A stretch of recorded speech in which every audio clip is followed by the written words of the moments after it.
Pull her clearance, right now. Colonel Marcus Hale's voice cut across the tarmac loud enough for every ground crew member to freeze. Claire Donovan was already climbing the boarding ladder, helmet in hand, aircraft fueled and armed behind her.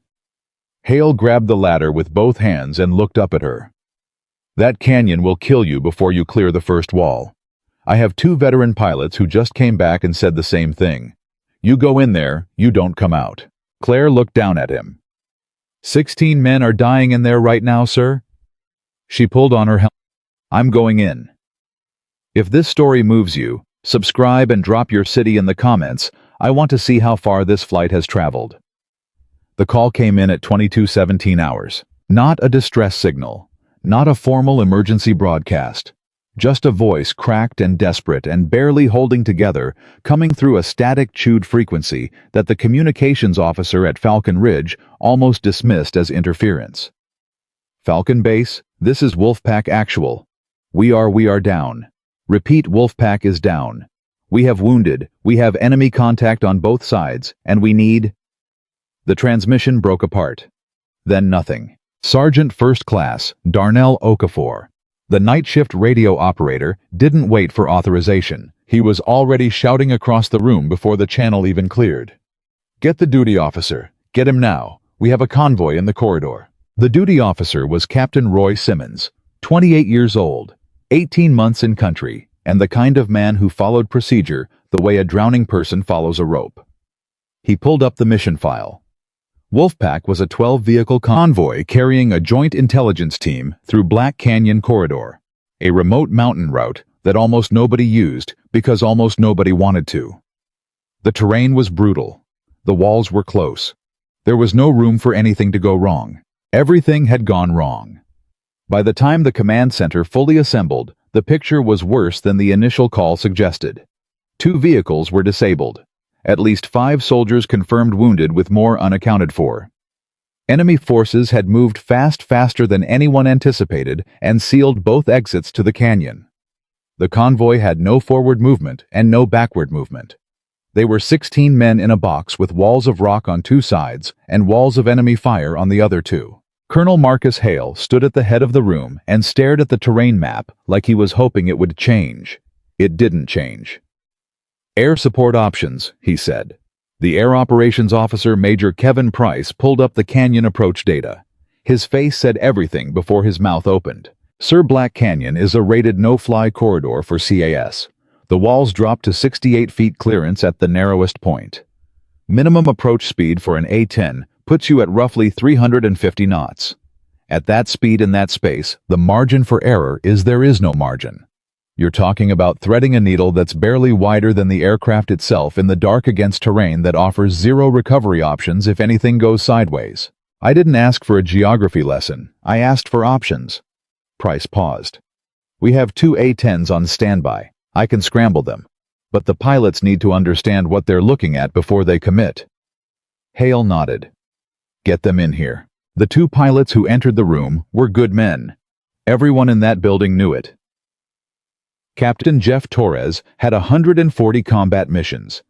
Lieutenant Colonel Dave Erickson had been flying A-10s for 11 years. They looked at the canyon map for 4 minutes without speaking. They asked for the approach vectors. They studied the wall clearance data.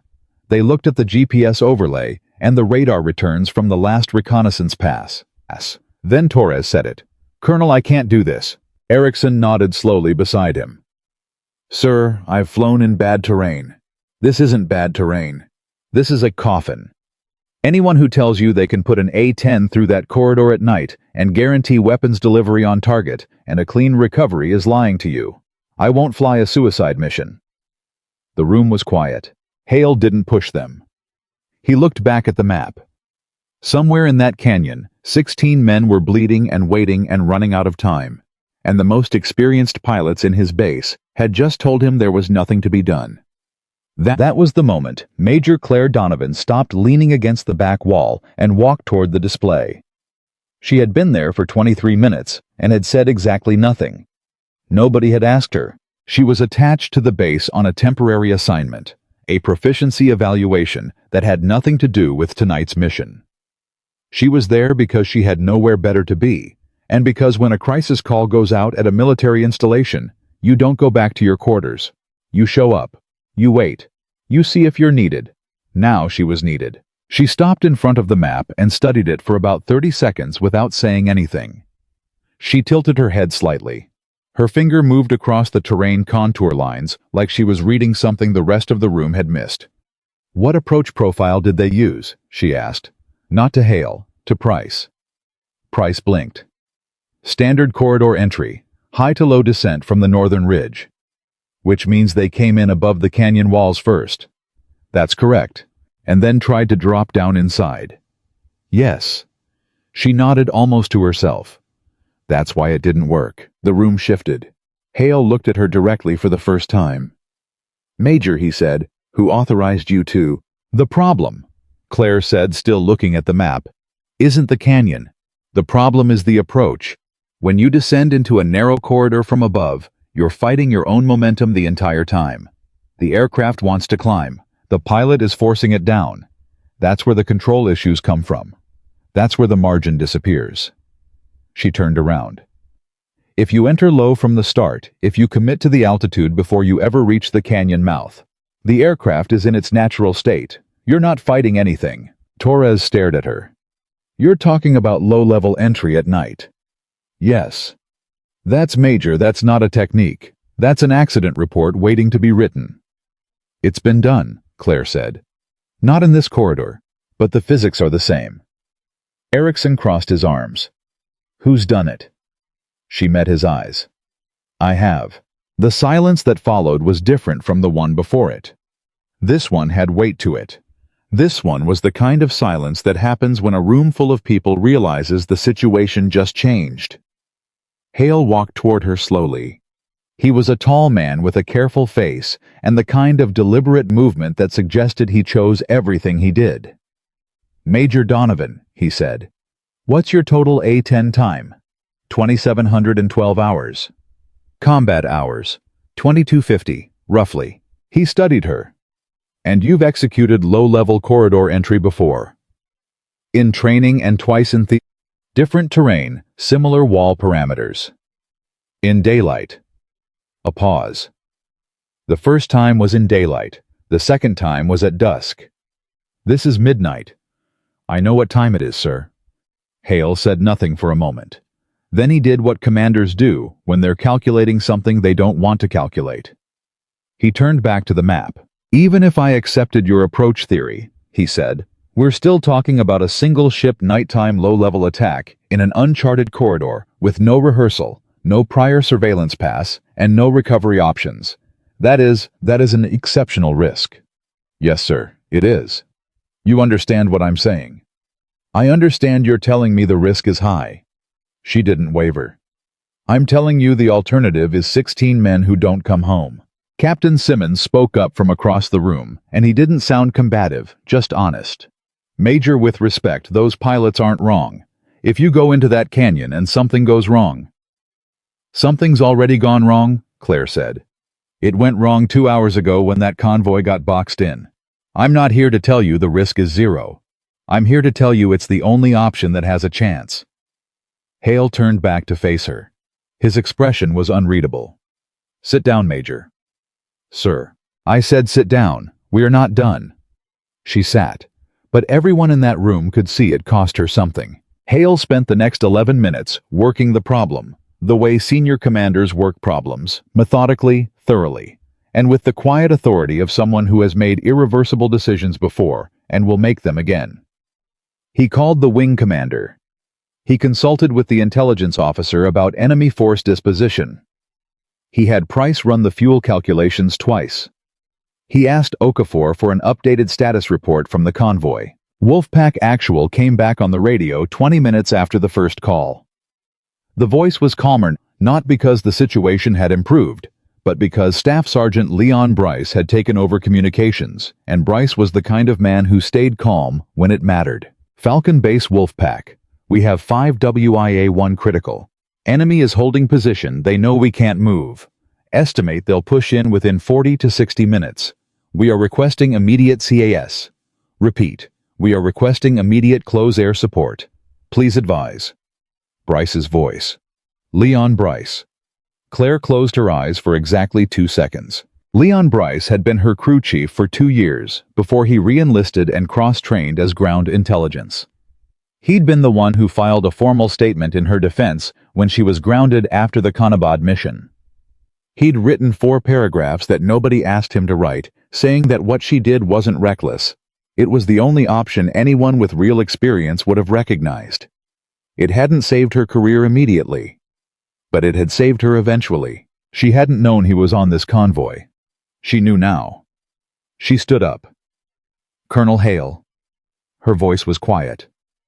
Request permission to launch. Hale turned from the radio. I already said no, Major. You said sit down. I sat down.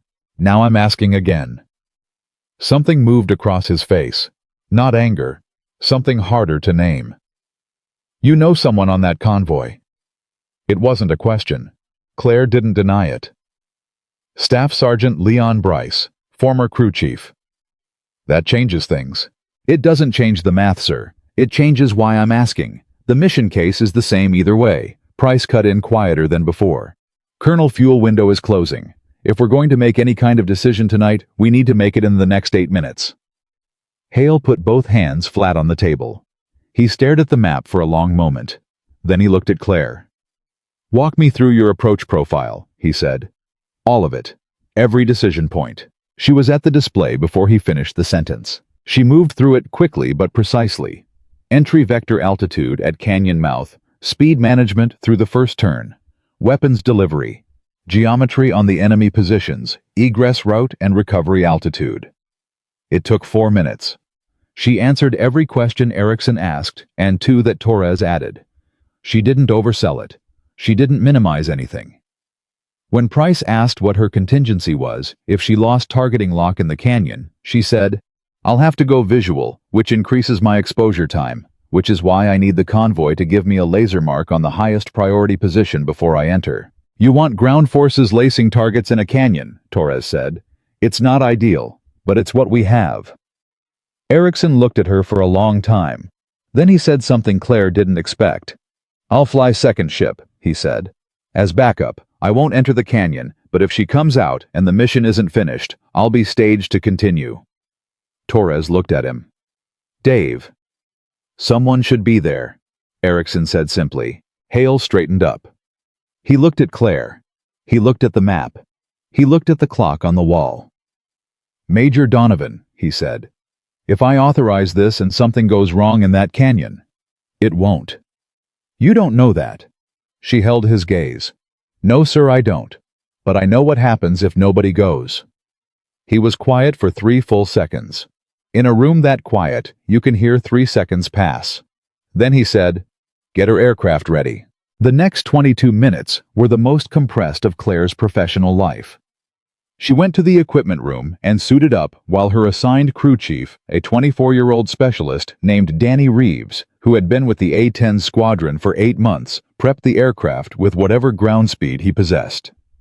She heard him moving outside while she pulled on her flight gear.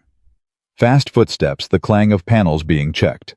Checked the professional murmur of a young man doing his job at maximum intensity. When she came out, Reeves was standing by the nose of the aircraft. He looked young in the dark. He looked like someone who was trying very hard not to show that he understood the stakes. Fuel's at max, Major. Weapons load is standard gun. Maverick's a clean configuration. Targeting pods calibrated and warm. She's ready. Good. She looked up at the aircraft for a moment. The A-10 Thunderbolt was not a beautiful machine by any conventional measure. It was thick and purposeful and ugly, in the way that completely functional things are ugly. It looked like exactly what it was, which was a flying cannon built around the most powerful gun in American aviation. She had always loved it for exactly that reason. Major. Reeves spoke carefully. I looked at the mission profile. I know. That corridor.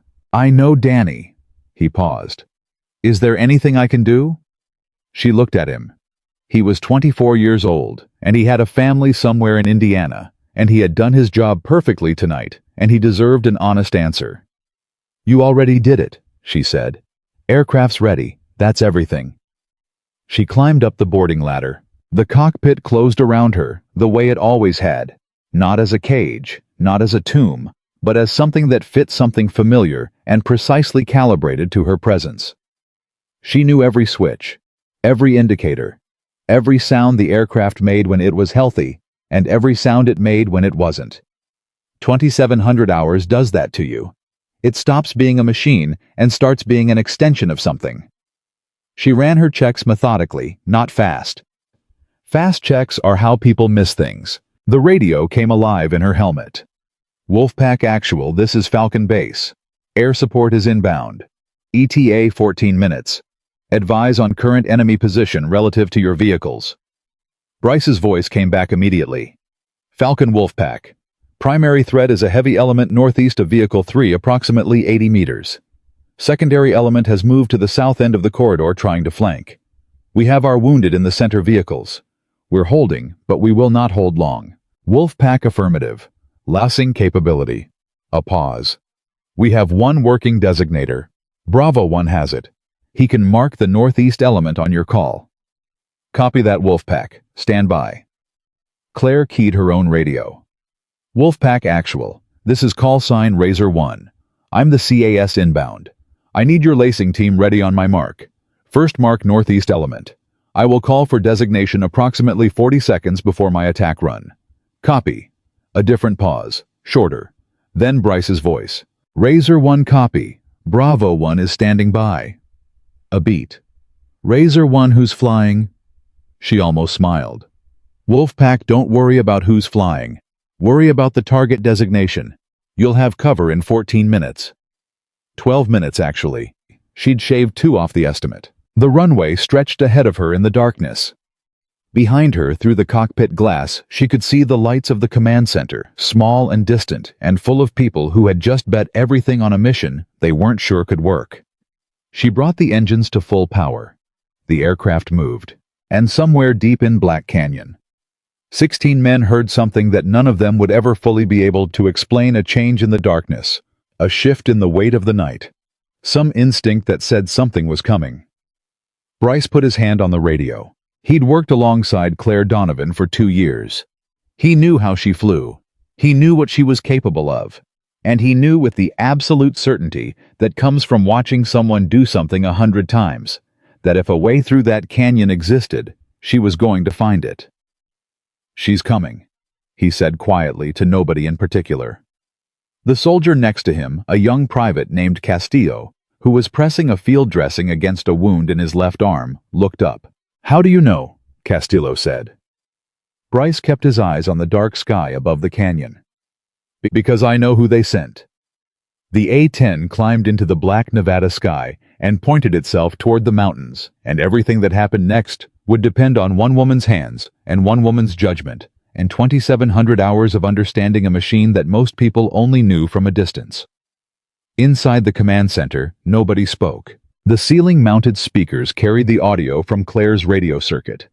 Her breathing controlled, and even the periodic chime of the targeting system running its cycles. The faint rush of air that you hear in a cockpit when the aircraft is moving at speed and everything is working exactly as it should. Hale stood with his arms crossed and his eyes on the radar display. The A-10's return was a small green symbol, moving east, northeast, at high-speed altitude, dropping as she descended toward the canyon approach. She's going low, Price said softly. He was watching the altitude readout. She's already below standard approach floor. I know, Hale said. The number kept dropping. Colonel. Price said, his voice careful. If she miscalculates the entry angle by even. I know, Hale said again. The room held its breath. And far away in the dark, Claire Donovan looked at the canyon mouth opening in front of her like a crack in the earth, and she breathed in and she breathed out, and she made the decision she had already made 20 minutes ago in that command room, the one that wasn't about rules or risk or what people would say afterward. It was about Leon Bryce pressing a radio and saying the words, "Stand by," with that particular steadiness that meant everything was not okay, and he was holding himself together by will alone. It was about Castillo with his field dressing. It was about 14 other people she didn't know whose names she'd never heard, who were alive right now, and needed to still be alive in 30 minutes. She dropped the nose. The canyon swallowed her. The canyon took the aircraft, the way the ocean takes a stone, completely instantly, without negotiation. One moment, Claire had the open sky above her, and the stars as reference points, and the comfortable geometry of altitude. The next moment, the walls were on both sides, and the ground was closer than any instrument reading she had ever voluntarily produced, and the world had compressed itself to a tunnel of darkness, with a target somewhere at the other end. Her hands were completely still. That was the first thing she noticed, and it surprised her the way familiar things sometimes do when you encounter them in unfamiliar context. She had expected some physical response, a tremor, a tightening the body's involuntary acknowledgement of danger. But her hands were still, and her breathing was measured, and her eyes were moving across the instrument panel with the same economy of motion she used on a routine training flight. 2,700 hours. The body learns what the mind sometimes can't. Razor 1 Falcon Base. Confirm canyon entry. She keyed the radio without looking at it. Falcon Razor 1. Canyon entry confirmed. I'm inside. Maintain radio discipline. I'll call when I need you. She heard Price's voice start to respond and then stop. Good. He'd understood her. The targeting pod was feeding data across her display. The canyon's thermal signature was complex rock walls, radiating stored heat. Vehicle wreckage, generating different signatures. Human bodies, distinguishable if you knew what you were looking for and how to look. Claire knew. She had spent 600 of her combat hours doing exactly this kind of targeting work, parsing thermal imagery in time-critical environments, making identification decisions in seconds that other people took minutes to make. She saw the convoy. 7 vehicles visible, 2 burning slowly, not dramatic fires, but the low-controlled burn of diesel-soaked wreckage that has been burning for a while. Personnel clustered near the center vehicles, which meant they'd consolidated, which meant whoever was in command on the ground had made a good decision. Then she saw the northeast element. 12, maybe 15 personnel. Tight formation. Equipped with what looked like crew-served weapons, she could see the distinctive thermal shape of a tripod-mounted system. They were positioned at a bend in the canyon wall, using the geography as cover, and they were close. Bryce had said 80 meters. Her display said 72. Too close. Wolfpack Actual Razor 1. I have you visual. I have the northeast element. Bravo 1 designate on my mark. Ready. Bravo 1 ready. A different voice, younger, tighter with adrenaline but controlled. Mark. The laser designator on the ground painted the target. Her targeting pod locked. The solution geometry completed in 1.4 seconds. She took the shot. The A-10's gun produced a sound that people who have never heard it struggle to describe. It's not a bang. It's not a roar. It's a tearing, industrial, deeply physical sound, like God clearing his throat, and it lasts for fractions of a second that somehow feel much longer. The aircraft shuddered through the recoil, the way large things shudder with mass and authority, and the rounds hit the northeast position with an accuracy that the targeting solution made inevitable. The thermal signatures scattered. Several went still. Northeast element suppressed, she said. Wolfpack, what's your south end situation? Bryce came back fast. South element is moving. They heard the gun. They're going to push now. How many? 8-10 unknown. They've got RPGs. We've seen at least 2 launchers. RPGs in a canyon. Against an aircraft with 0 lateral maneuvering room. She was already recalculating. An RPG launched in a narrow canyon presents a specific geometry problem. The shooter needs line of sight.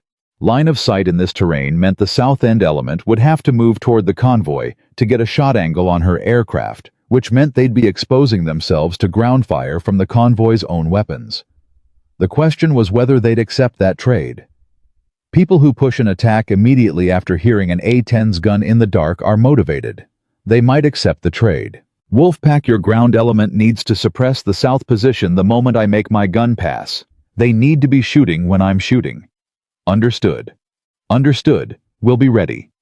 30 seconds. She brought the aircraft around inside the canyon, a maneuver that required a bank angle, that her instruments flagged as inadvisable, because her instruments did not know the exact shape of this particular canyon, and she did. She had studied the approach map for 4 minutes in the command room. 4 minutes of genuine study.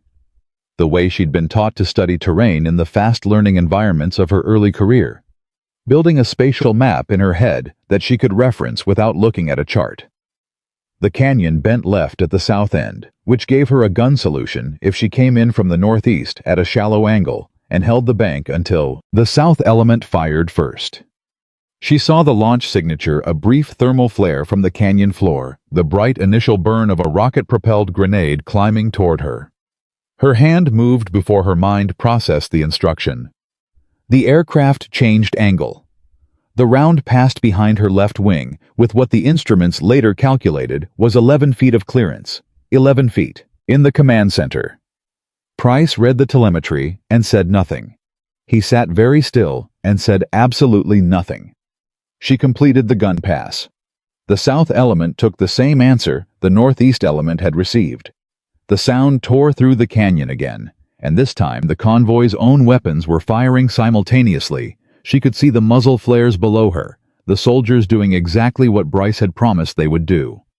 Combined fire, coordinated, devastating. South element down, she said. Her voice was level. Wolfpack, report your status. A pause. Longer than she wanted. Razor 1.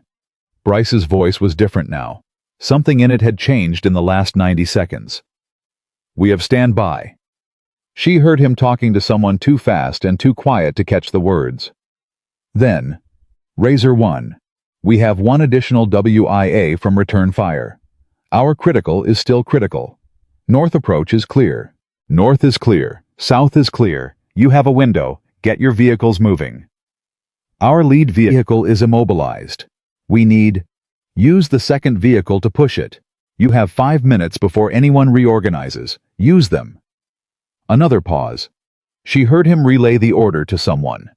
She heard a vehicle engine rev strained, laboring the mechanical complaint of a machine being asked to do more than its design parameters intended. Then a different sound. Movement. We're moving, Bryce said. Don't stop.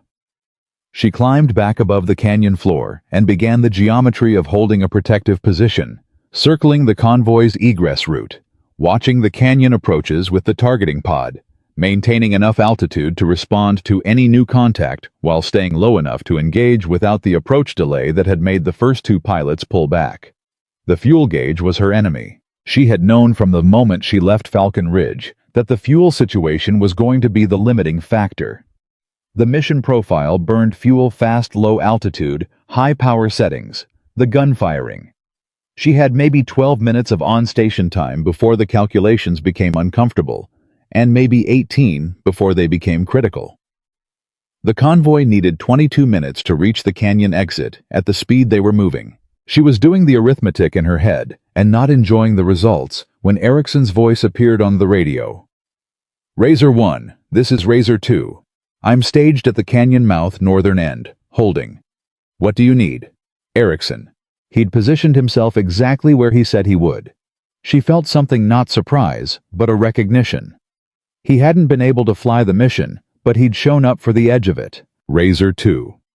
I need you to push south along the ridgeline and watch for any reorganizing elements coming down from the high ground.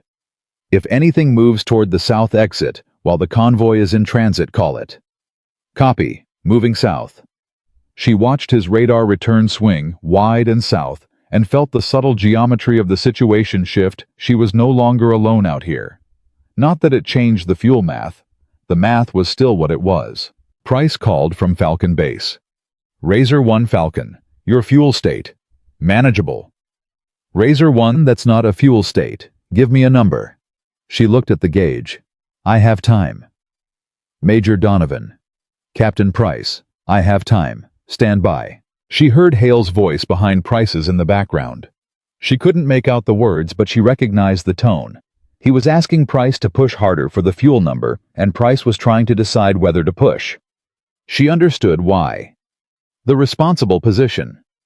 The position that protected the aircraft and the pilot was to call her home before the fuel situation became acute. The convoy was moving. The immediate threats were down. By a certain analysis, the mission was successful enough. She wasn't leaving.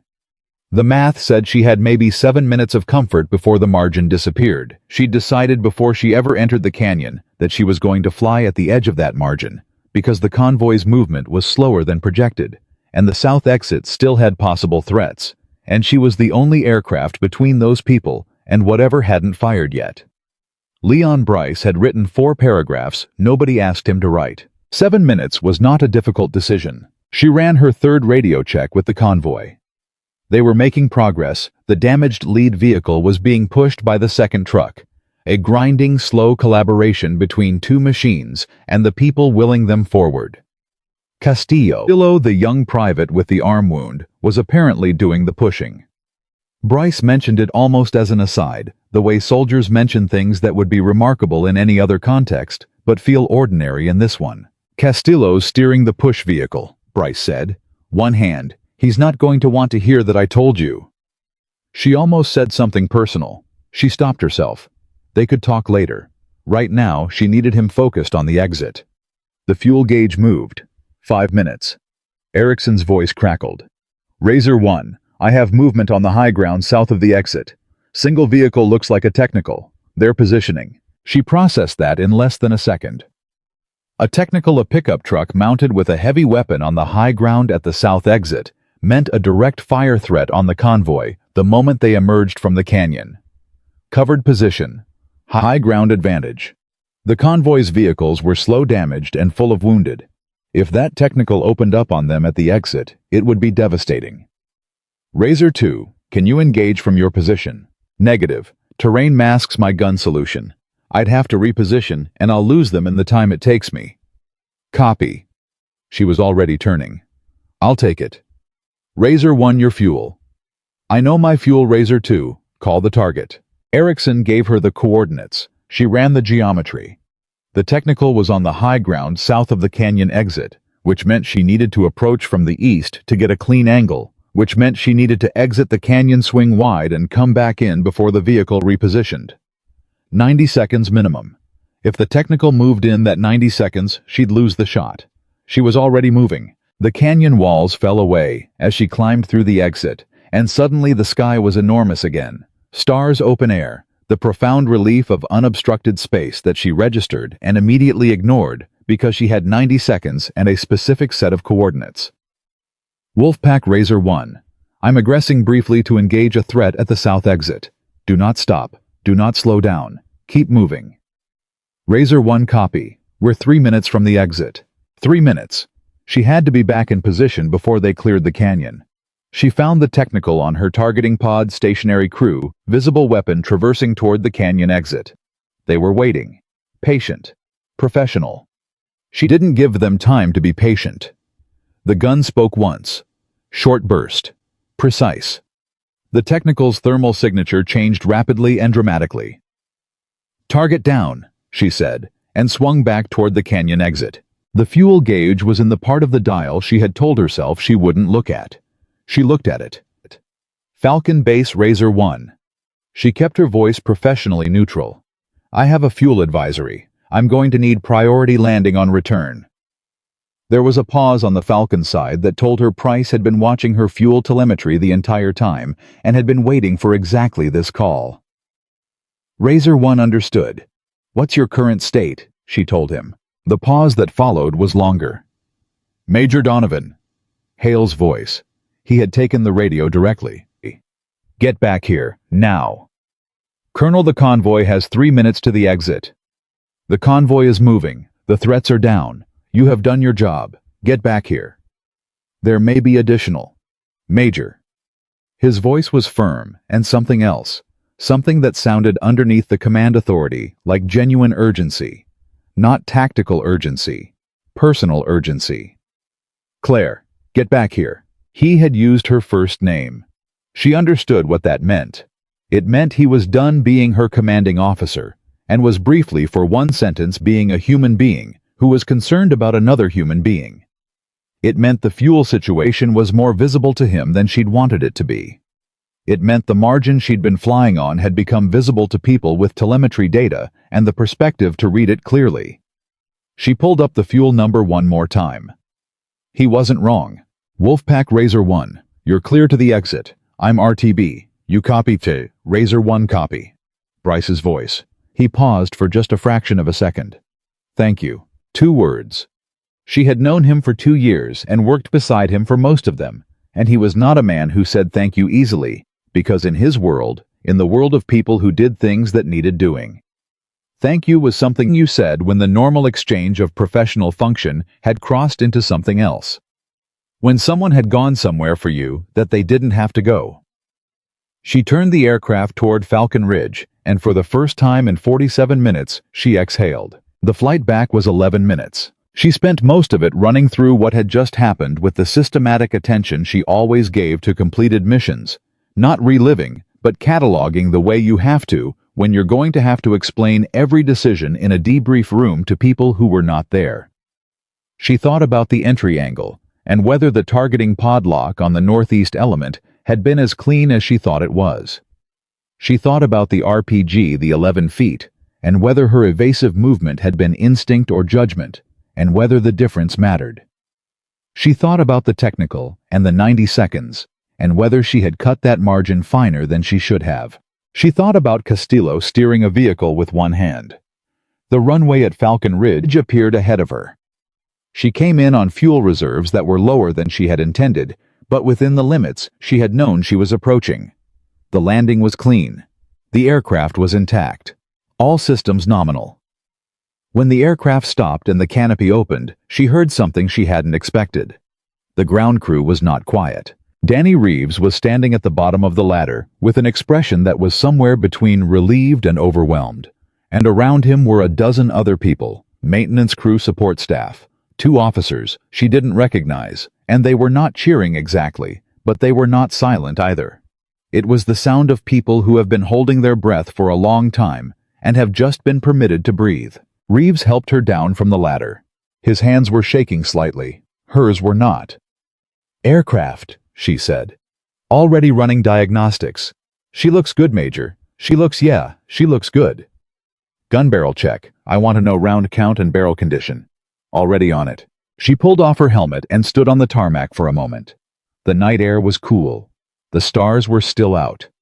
Somewhere east of here, a convoy was clearing a canyon and moving toward safety, and a private named Castillo was probably going to need more than a field dressing on that arm, and Leon Bryce was probably running casualty accountability the way he ran everything, which was methodically and without drama. She became aware that Hale was standing nearby. She hadn't heard him approach. He was simply there the way senior commanders sometimes appear in the aftermath of things having moved through space without announcing themselves present before you register their presence. She looked at him. He said nothing for a moment.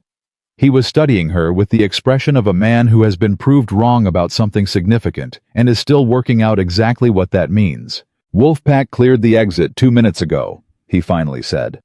All personnel accounted for. The critical WIA is en route to the surgical facility. Stable. Good. 6 WIA total, all living. Good. He looked at the aircraft behind her, then back at her. The fuel state you came back on. Within limits, sir. Barely.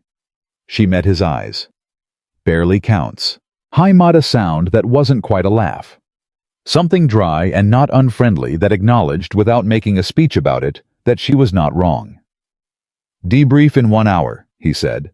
I want every decision documented, every call-out, every targeting event. Yes, sir. He started to turn away. Then he stopped. Major Donovan.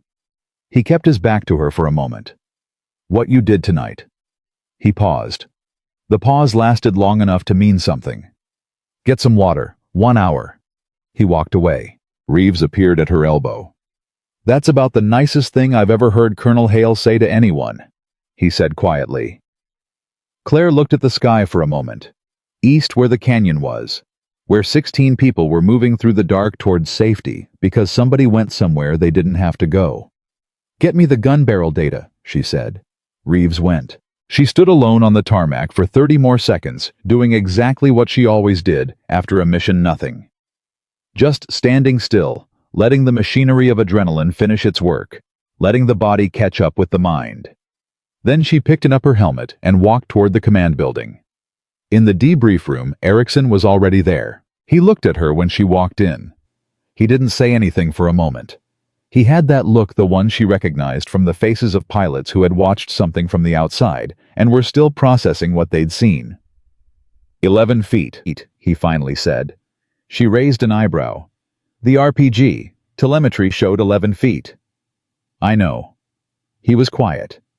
Then, how did you know what the bank angle was in the canyon, without being able to verify terrain clearance on that south turn? She pulled out her chair and sat down. I measured the canyon width on the approach map in the command room. For 4 minutes. I'm a fast reader. He stared at her. You memorized the canyon profile in 4 minutes and flew it by memory in the dark. She looked at him steadily. I built a spatial model and flew to the model. The map was accurate enough. Accurate enough, he repeated. He said it the way people repeat things that they need to hear a second time to believe. Then he shook his head slowly and looked at the table. Torres is going to have opinions about this. Torres flew 2 excellent years on this base, and he was right that the standard approach didn't work. He wasn't wrong. He just didn't have a different solution. And you did. I had one I was willing to try. Erickson looked at her for a long moment. There was something in his expression, something that had moved over the course of this night from polite professional skepticism to something else. Not admiration exactly, more like recalibration, the look of a man who has updated his model of what is possible. The convoy's asking about you, he said. Apparently Wolfpack Actual wants to know the name of the pilot. She looked at the door. Hale would be here in 40 minutes. There were decisions to document callouts to reconstruct a targeting log to verify. She had an hour of debrief work ahead of her, and a body that was running on the tail end of high-intensity stress and needed food and water and eventually sleep. He already knows, she said. Erickson tilted his head. Bryce, he knows who flew. She looked back at the table. He's known since I got on the radio. A pause. You know someone on that convoy, Erickson said. He was my crew chief for 2 years. Erickson was quiet for a moment. Then carefully, is that why you pushed the fuel margin that hard? She considered the question honestly, the way she tried to consider everything. No, she said. The margin was what the mission required. It would have been the same margin for anyone on that convoy. She paused. He's the reason I fought to get in the aircraft. The margin was the mission. Erickson nodded. He accepted that. She could see him accepting it, filing it, integrating it into the updated model. It said something about him that he could do that cleanly, without sentimentality, and without dismissiveness. Torres came in a minute later. He looked at Claire. He looked at the floor. Then he sat down across from her and said, "Walk me through the south end turn," she told him. Every detail, every measurement, every calculation. She held nothing back. And he listened fully without interrupting, with the focused attention of a pilot who is learning something that has been demonstrated rather than theorized. When she finished, he was quiet for a moment. I wasn't wrong, he said finally. About my assessment. No, you weren't. But you found something I didn't look for. She held his gaze. You looked at the risk. I looked at the route. He nodded once, slowly. The way good pilots acknowledge things they've internalized and will carry forward. When Hale walked in. 37 minutes later, the 3 of them were still at the table, talking through the targeting geometry on the northeast element, and outside the window. The sky was beginning to show the first pale suggestion of morning, and somewhere east of the base, a convoy was pulling into a forward operating base with 6 wounded men who were all still breathing, and a private named Castillo was finally letting someone properly look at his arm. The debrief lasted 3 hours and 14 minutes. Hale ran it the way he ran everything, methodically, without theatrics, with the steady procedural discipline of a man who believed that the way you document something is as important as the thing itself. He asked questions in chronological order. He let people finish their sentences.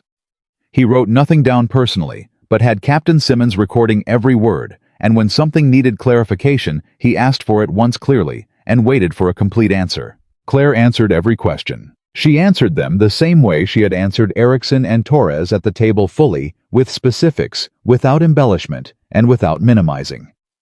She gave him the entry angle and the precise altitude at canyon mouth. She gave him the targeting pod lock time on the northeast element.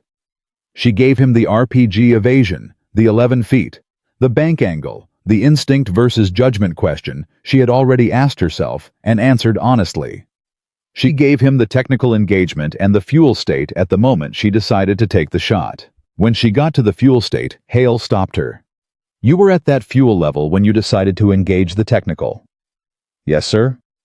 "And you had calculated at that point that you had approximately 7 minutes of comfortable on-station time remaining." "That's correct." "And the technical engagement plus the repositioning cost you how much of that margin?" 4 minutes, roughly." Hale looked at his notes, then at her. "So when you called in the fuel advisory, you had approximately 3 minutes of comfortable margin left." "Yes, sir." He was quiet for a moment. Not calculating, he had already done the calculation. Something else was happening. He was deciding how to characterize it, which is a different kind of work. "Major Donovan, I'm going to ask you a direct question, and I need a direct answer. At the moment, you decided to engage the technical, knowing your fuel state, knowing the convoy was 3 minutes from the exit, knowing the threats inside the canyon were already suppressed. Did you consider returning to base and leaving the technical engagement to Razor 2? The room was very still. Torres looked at the table. Erickson looked at Claire. She took 2 seconds before she answered. Not because she was manufacturing the answer, because she wanted to give the honest one, which required locating it accurately. "Yes, sir, I considered it." And Razor 2 didn't have a gun solution.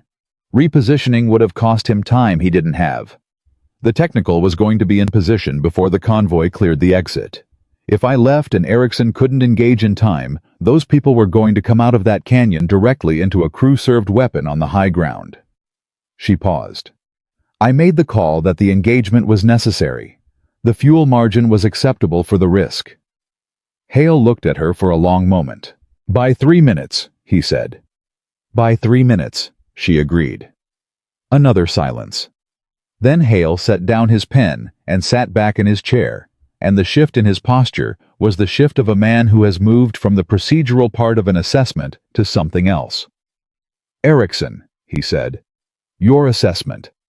Did the technical engagement require Razor 1 to take it, or was there a viable alternative?" Erickson didn't hesitate. "Given the repositioning time and the convoy's egress timeline, I don't believe I could have guaranteed a clean engagement before the convoy cleared the exit. If she hadn't taken it, it would have been a significant risk to the convoy at the exit point." He paused. "She made the right call." Torres spoke without being asked. "Concur." Hale received that. He didn't react visibly, but Claire saw something shift in him.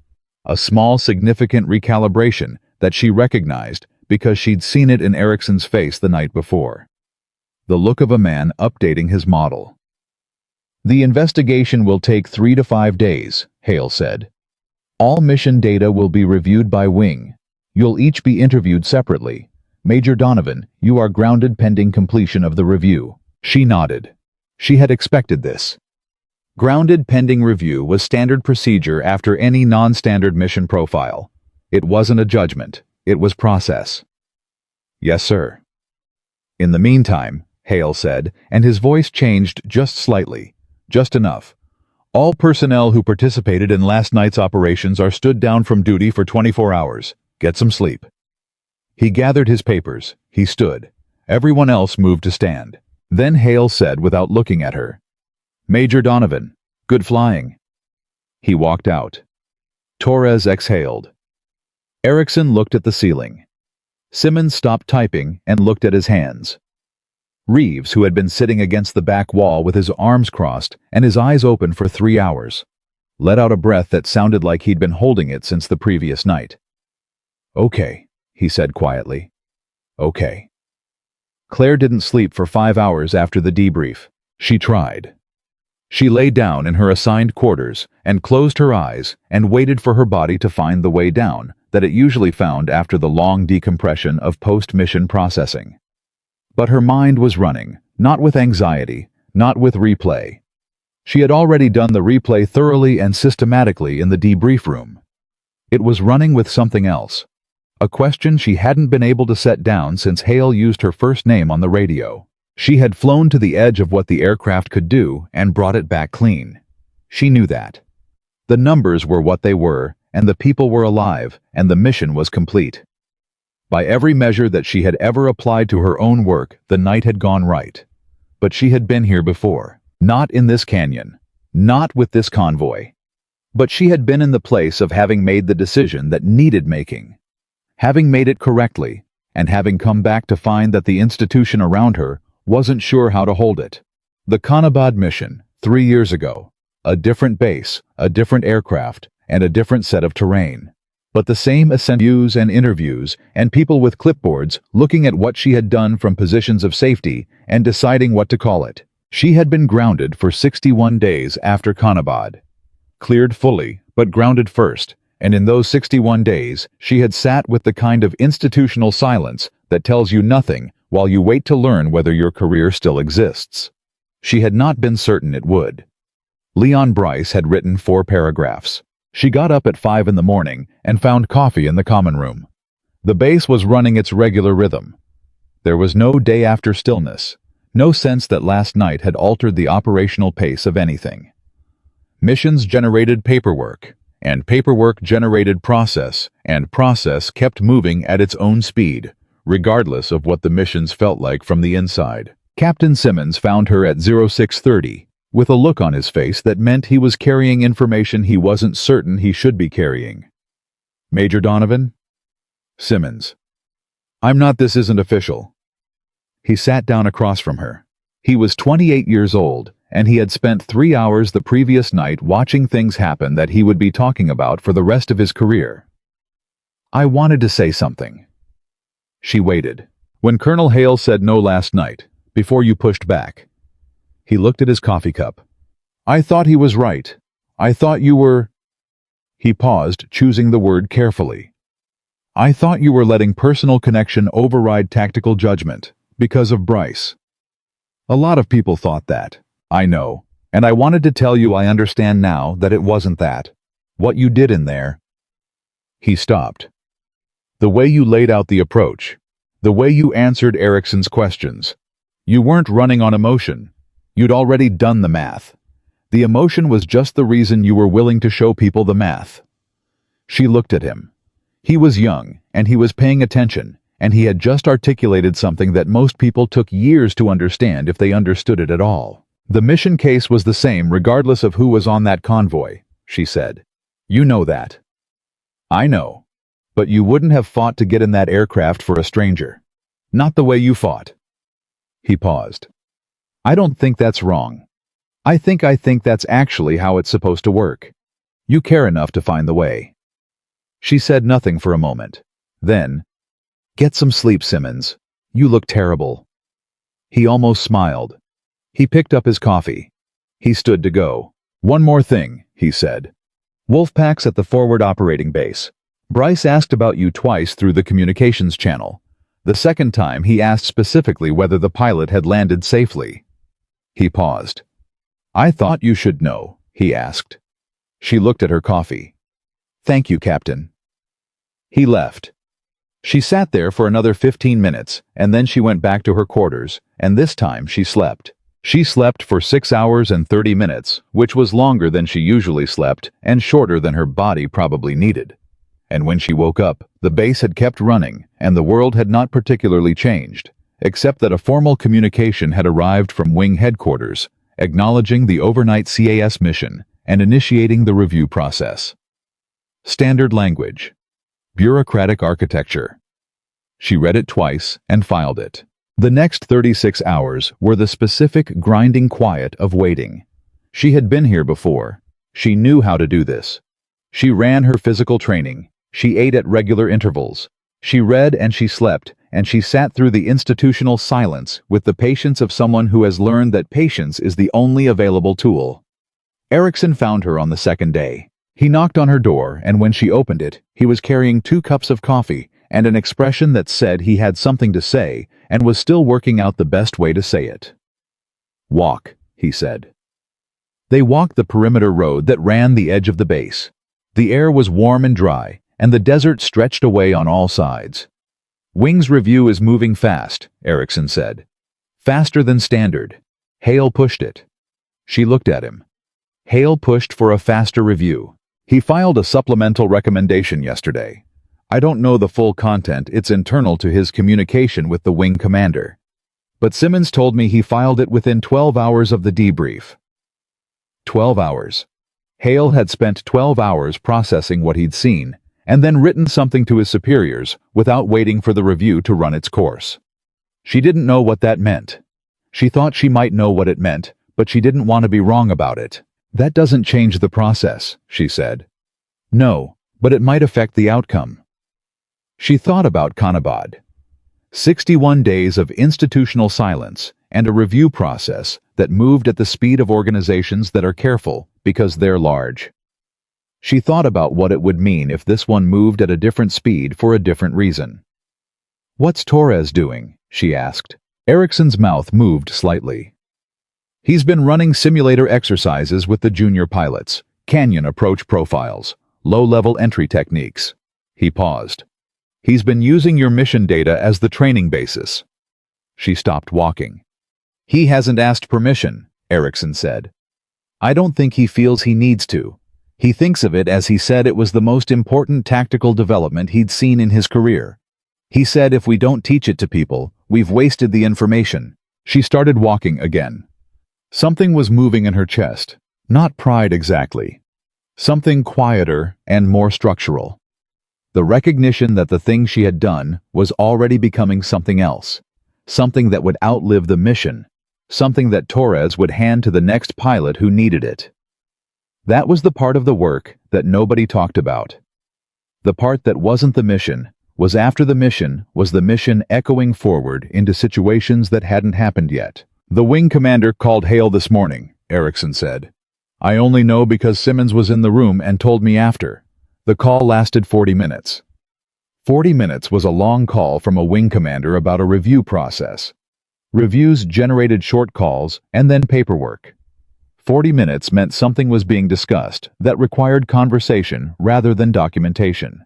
She filed that away. They walked another 100 yards before Erickson said the thing she could tell he had been building toward since he knocked on her door.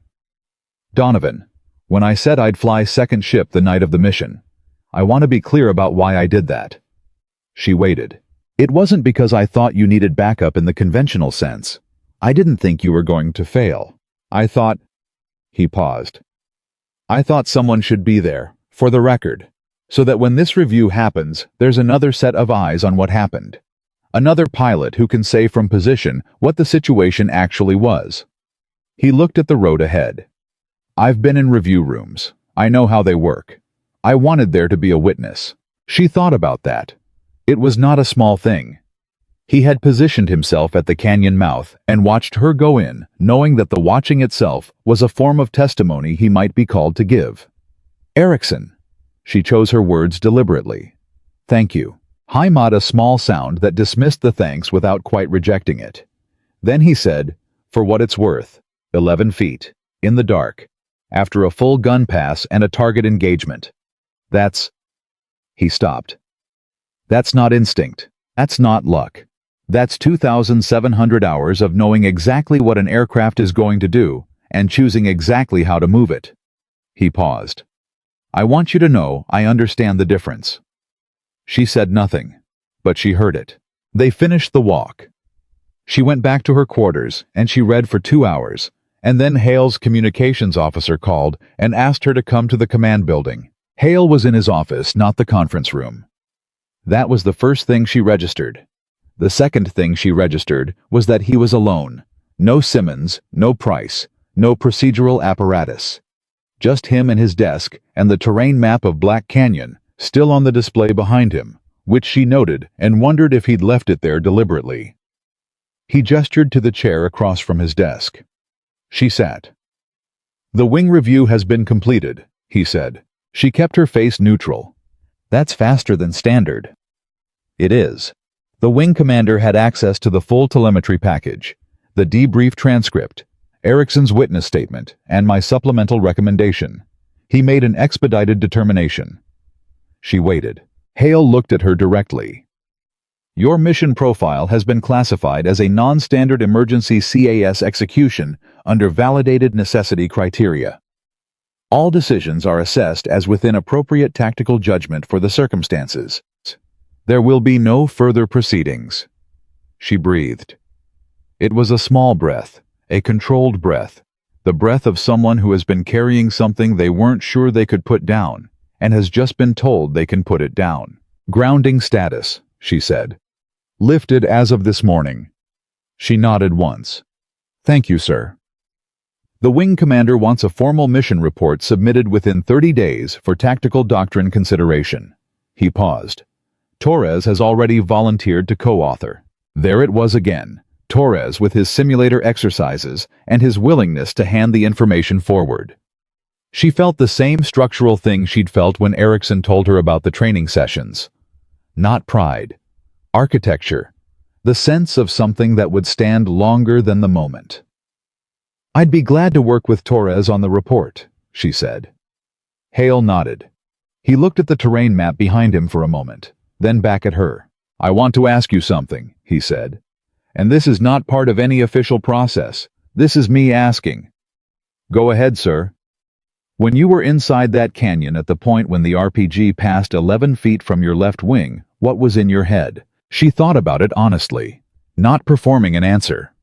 Locating the actual truth of what had been in her head at that specific moment, which was harder than it sounded, because the mind compresses extreme moments into something that's difficult to parse afterward. "Castillo," she said finally. Hale raised an eyebrow. "Bryce had told me about him on the radio. Private with an arm wound steering a vehicle with one hand." She looked at the map. "I saw the RPG launch and my hand moved and my brain was, it was already past the RPG. It was already at the next targeting problem. It was already thinking about the convoy exit." She paused. The 11 feet only became 11 feet in the data afterward. In the moment, it was just the thing that was in the way between me and the next part of the mission. Hale looked at her for a long moment. Something was happening in his face, not the recalibration she'd seen in Erickson and Torres, something older and harder to name. Something that looked like a man confronting a gap between what he had believed and what he now understood. "I grounded you," he said, not a question. "Yes, sir. Pending review, standard procedure."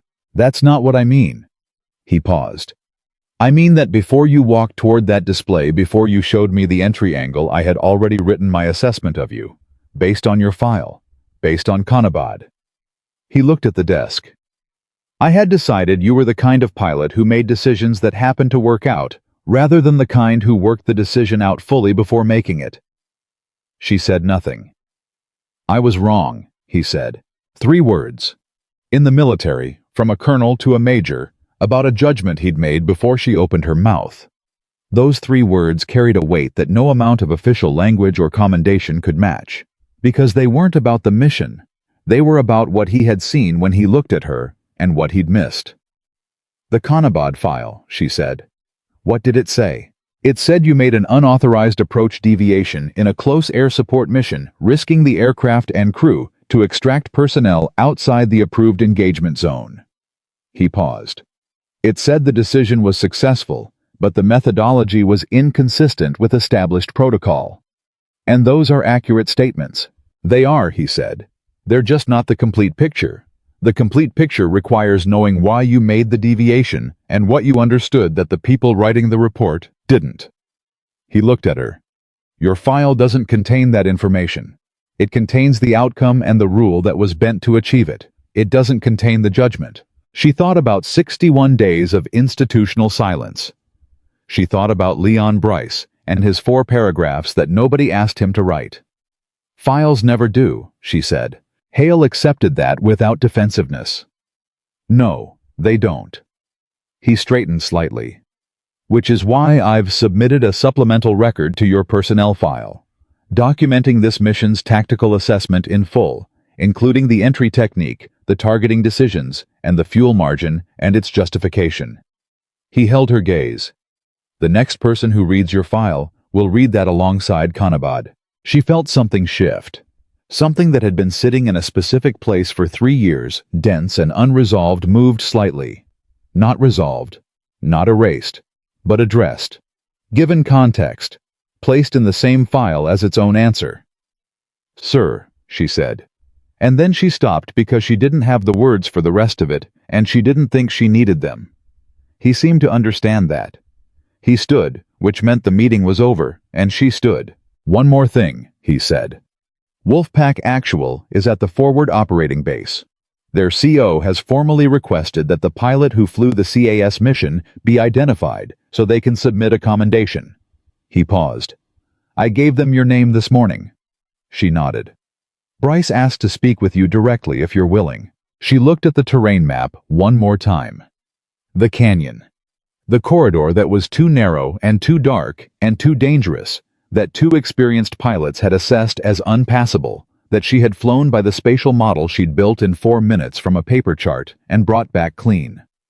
"I'm willing," she said. She walked out of Hale's office and found a communications terminal and put through the call to the forward operating base, and when it connected, and Leon Bryce's voice came through.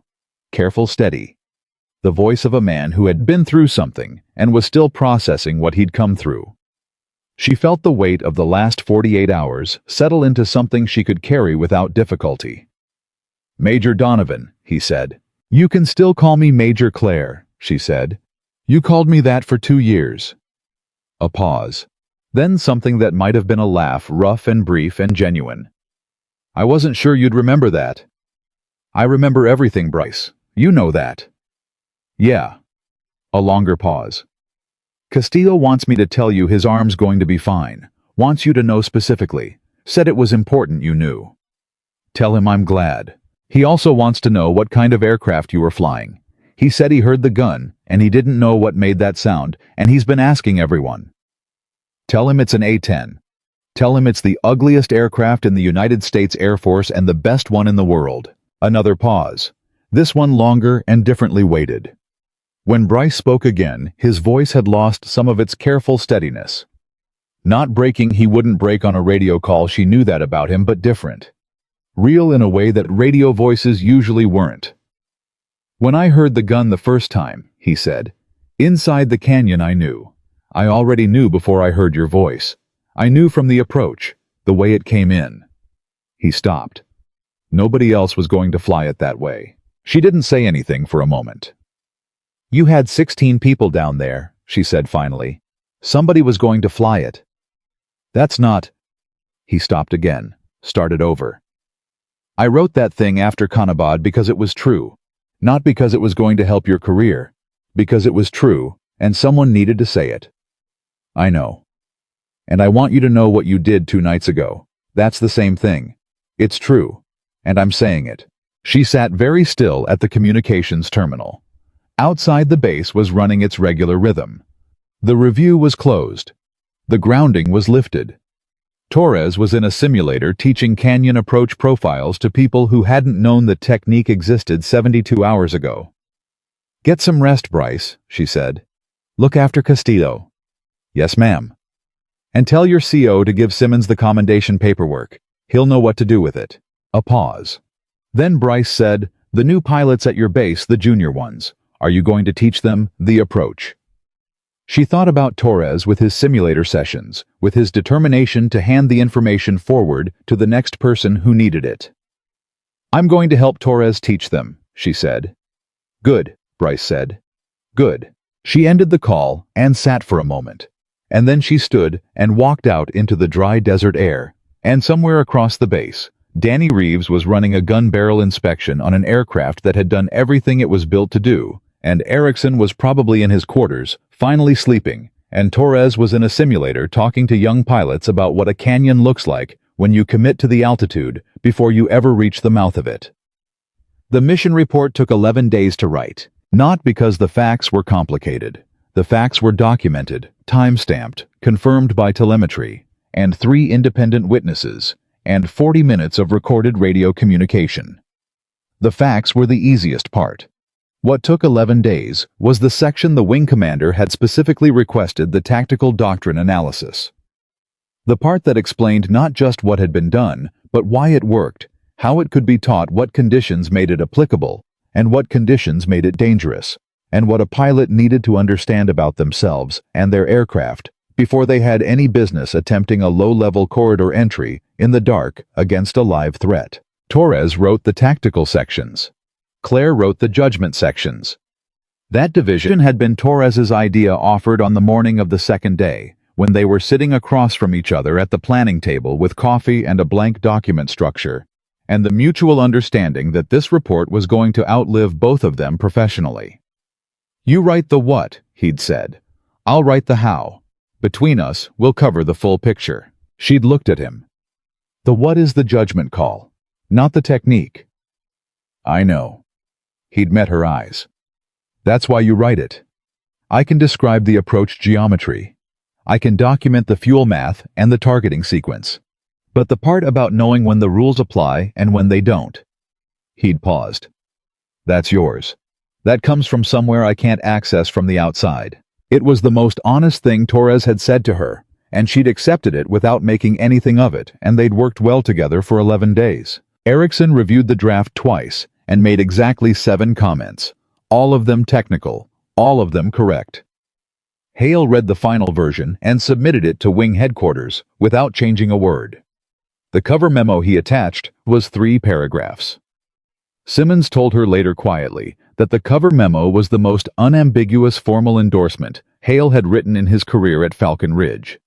The report went up the chain, and then the weight, a different kind of weight from the review weight, because this one didn't carry the weight of institutional judgment. This was the weight of having done something complete and handed it over, and knowing that what happened next was outside her control and largely outside her concern. She had written what was true. She had done the work. Whatever the Doctrine Committee did with it was the Doctrine Committee's business. She flew. The grounding was lifted, and she flew training missions proficiency checks, the regular operational tempo of a functioning airbase. She flew with junior pilots who were cycling through the base on their own proficiency evaluations, and she discovered quickly that Torres hadn't overstated what he'd been doing in the simulators. The junior pilots knew about the Canyon mission. Not in every detail, the full mission report wasn't public, but the outline had moved through the base population with the speed that significant things move in small professional communities. They knew a female major had flown a low-level canyon approach at night under fire and brought everyone home. They knew it had worked when 2 other experienced pilots had assessed it as impossible. They knew there was a new training module built from the mission data. What they didn't know, what she noticed in her first week of flying with them, was whether she was the kind of person who would tell them how she did it, or whether she was the kind who would expect them to figure it out. She was emphatically the former. She talked. She explained. She sat in briefing rooms and broke down targeting geometry, and she flew alongside junior pilots in training exercises and narrated her decision process over the radio in real time, so they could hear how a pilot who'd been doing this for 2,700 hours actually thought. Not the cleaned-up version that appeared in reports. The actual sequence, the option that occurred to her first, why she set it aside, what she chose instead, and why, where the uncertainty was, and how she held it while still moving. A young lieutenant named Yates, 23 years old, and 9 months into his first operational assignment, flew a training exercise with her on the 14th day after the Canyon mission. Afterward, he sat across from her in the debrief room with his notes in front of him and said, "Major, when you were working the south end targeting problem during the exercise, you hesitated on the first solution."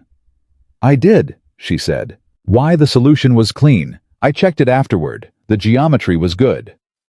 "The geometry was good," she said. "The timing wasn't. The ground element in the exercise scenario had just changed position. The solution was valid for where they had been, not where they were. I needed 2 more seconds of pod data to confirm the updated position." He looked at his notes. "I didn't catch the position change." "I know." How did you know to check?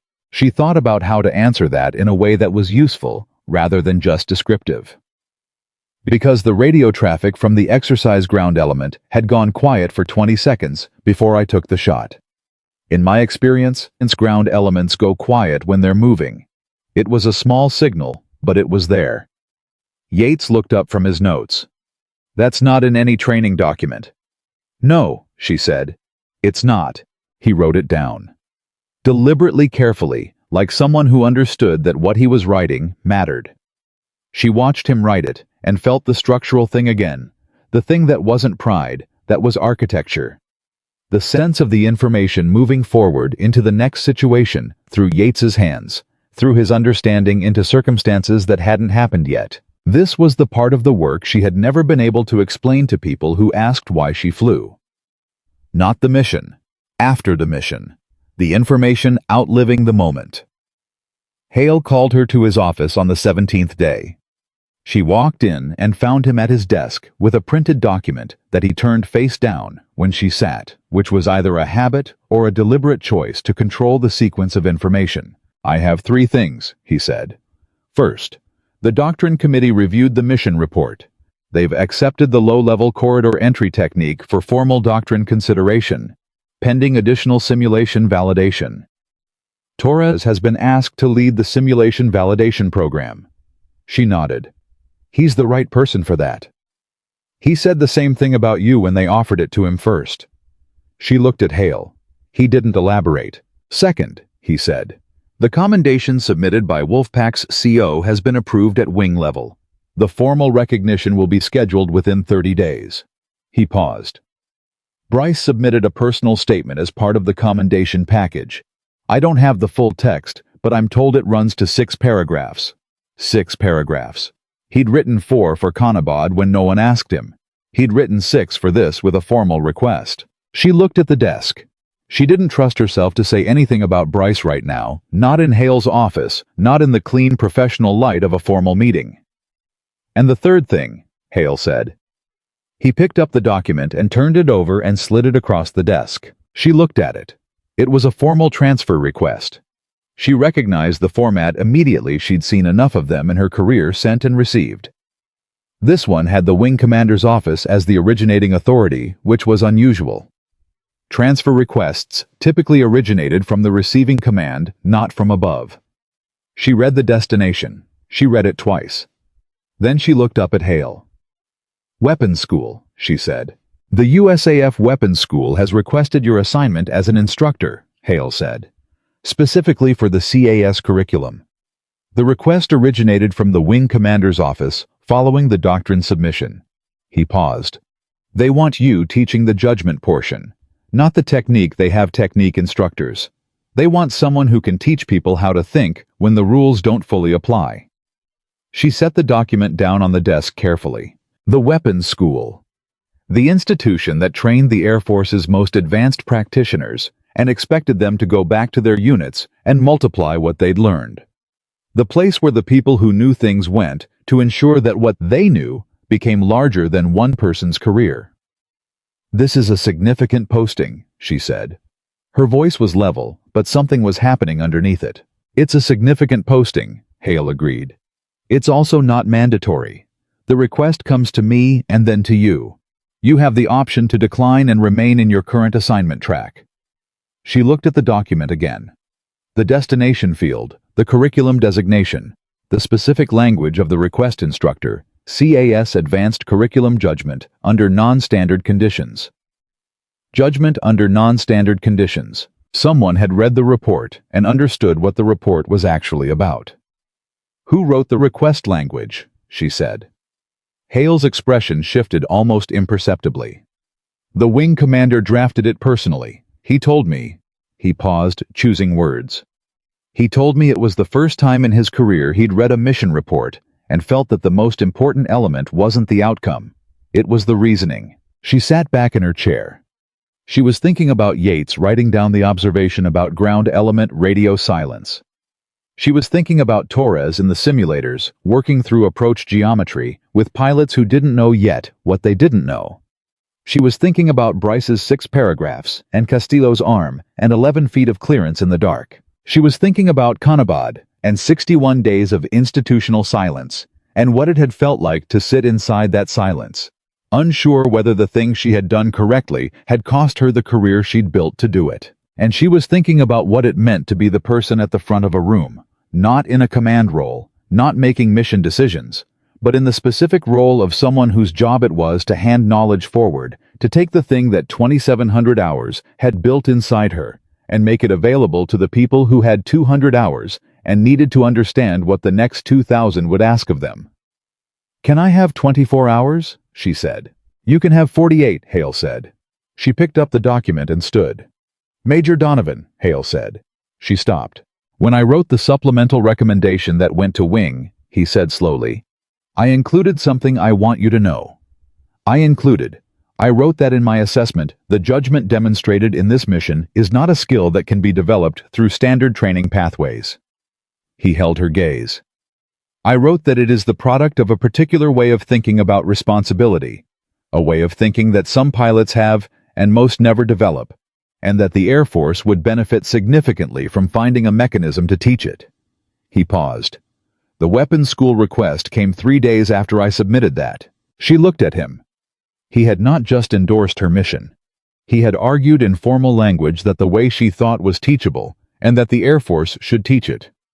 He had taken the hardest part of what she did, the part that happened before the aircraft moved, the part that happened in a command room at a display screen when she traced a different route through a canyon that everyone else had decided was impossible, and he had told his superiors that it mattered enough to institutionalize. "Thank you, sir," she said. And this time, she had the words for the rest of it. "That's the most useful thing anyone has done for me in this career." He nodded once. She walked out. The 48 hours she spent thinking about the weapons school posting were not 48 hours of uncertainty. The decision was not actually uncertain. She knew by the time she walked back to her quarters what she was going to do. The 48 hours were the time she gave the decision, the respect of sitting with it fully, of feeling the weight of what it meant, of understanding what she was choosing and what she was moving away from. She called her sister on the first evening. Not for advice, her sister knew nothing about military assignments and would have been the first to acknowledge it. She called because her sister was the person she called when something significant happened, and this was significant, and the call lasted 40 minutes and mostly covered other things entirely. The way family calls do, the way the important subject moves underneath the surface of ordinary conversation and makes itself known by the fact of the call itself. She ran in the morning. 8 miles. Harder than usual, pushing the pace the way she pushed it when she was working something through physically that her mind had already processed and her body needed to catch up to. She found Reeves in the afternoon, running a pre-flight check on an aircraft scheduled for the evening's training rotation. She sat on a supply crate near the aircraft and watched him work for a few minutes without saying anything. He was 24 years old and he was very good at his job, and he had stood at the bottom of a boarding ladder with shaking hands and done everything correctly, and she wanted to tell him something before whatever happened next happened. "Reeves," she said. "Major?" He kept working. "You're going to be someone's crew chief for the rest of your career," she said. "Every pilot you work with is going to be better for it if you talk to them the way you talked to me before I launched. You told me the aircraft was ready. You didn't tell me it was going to be okay. You told me the aircraft was ready." She paused. "That's exactly what a pilot needs from their crew chief. Not reassurance. Confirmation. There's a difference." He stopped working. He turned and looked at her with an expression that was trying very hard to be professional and was not entirely succeeding. "You going somewhere, Major?" he said. "I might be." He looked at the aircraft for a moment, then back at her. "The weapons school," he said. She raised an eyebrow. "Everyone knows," he said. "Bases are small." He paused. "Is it?" He stopped. "Are you going to take it?" She looked at him for a long moment. "Yes," she said. "I think I am." He nodded. He turned back to his work. Then he said without turning around, "Can I ask you something?" "Go ahead." "The night you launched, before you got in the aircraft, were you scared?" She thought about it honestly, the way she thought about everything, locating the actual answer, rather than the useful one or the impressive one. "Yes," she said. He turned around. He hadn't expected that. "Not of the canyon," she said. "I'd already solved the canyon in my head. I was scared of being wrong, of having told Hale I could do something, and being the pilot who went in and found out the calculation was off. And 16 people didn't come home because I thought I knew, and I didn't." She paused. "That's the fear that doesn't go away no matter how many hours you have. The fear of the gap between what you know and what you think you know." Reeves was very still. "The way you handle it," she said, "is you close the gap as much as you can before you commit. You study the map. You run the fuel math twice. You build the spatial model in your head, and you check it again. And then you commit knowing there's still a gap, knowing it might be the thing that costs you, and you go anyway. Because the alternative is 16 people in a canyon with nobody coming." She looked at him steadily. "That's not courage, that's just math. Courage is a word people use when they're watching from the outside." Reeves exhaled. It was a long exhale, the kind that releases something that's been held for a while. "I'm going to remember that," he said. "Good," she said. She stood. "Finish your pre-flight." She walked back across the base. The evening air was cooling, and the sky was the specific deep blue that comes before dark, and she had 48 hours to give a decision, the respect of being fully thought through, and she had thought it through. She found Erickson at the officers' mess, eating alone with a technical manual open beside his tray. He looked up when she sat down across from him. "Weapons school," she said. He set down his fork. "Hale told me you'd been asked." "I'm going to say yes." He looked at her for a moment. Then he nodded slowly, the way he nodded when he was filing something rather than reacting to it. "The CAS curriculum," he said. "Judgment under non-standard conditions." He made a sound that acknowledged how precisely that phrase captured something. "You know what that means practically. You'll be teaching people to do what you did in the canyon, not the flying part, the thinking part. The part before the aircraft moves." "Yes. That's harder to teach than the flying." "I know." He was quiet for a moment. "Can I ask you something honestly?" "You're going to anyway." He almost smiled. "Kanabad," he said. 61 days. Sitting through that review. Does it change how you feel about walking into an institution and trying to teach judgment to people that institution has already trained to follow procedure?" She thought about that. It was a real question, and it deserved a real answer. Kanabad happened because someone wrote a procedure without knowing every situation the procedure would encounter, she said. Which is true of every procedure ever written, because you can't know every situation in advance. The procedure was good. It just didn't account for what was in front of me that day. She looked at the table. Teaching judgment doesn't mean teaching people to ignore procedure. It means teaching them to understand why the procedure exists, so they know what they're doing when they go outside it. Those are completely different things. She paused. The pilot who ignores procedure because they think they know better is dangerous. The pilot who understands the procedure so completely that they can identify the exact moment it stops serving its own purpose. That's what I'm going to try to build. Erickson looked at her for a long moment. He had the expression she'd come to recognize as his version of being moved, not demonstrative, not emotional in any surface way, but internal and genuine. The expression of a man updating something that matters. "The school is going to be different after you're there," he said. "That's the idea." He picked up his fork. He went back to his food. Then he said without looking up, "For what it's worth, when they write the doctrine, when they teach the canyon approach in simulators 10 years from now, nobody's going to remember the name. They'll remember the technique." She looked at him. "I'm not telling you that as a negative," he said. "I'm telling you because I think you already know it, and I think you'd rather it that way." She sat with that for a moment. He was right. He was completely right, and the fact that he was right said something about how well he'd come to understand her in the compressed and significant time of the last 17 days. "The technique is the point," she said, "not the name." "Yeah." He took a bite. "That's what I thought." She sat with him for another 20 minutes. Mostly in silence, The comfortable silence of people who have been through something together and don't need to narrate it. Then she walked back to her quarters and sat down at her desk and wrote two things. The first was her formal acceptance of the weapons school posting. The second was a letter to Bryce, not a call, a letter. She wrote it by hand, which she almost never did, because what she wanted to say felt like it needed the weight of that. She told him what she'd told Hale about why she was taking the posting. She told him about Yates writing things down in a debrief room. She told him about Torres in the simulators. She told him that the 4 paragraphs he'd written after Kanabad had not saved her career in the moment the process had taken its course regardless, but they had done something more important. They had told her that what she'd seen, she had actually seen. That the thing she had identified as possible was actually possible. That the gap between what she knew and what the procedure recognized as knowable was real, and she hadn't imagined it. She wrote, "You told the truth when it didn't cost you anything tactical, and it wasn't a small thing, and I need you to know I knew that." She folded the letter. She addressed it.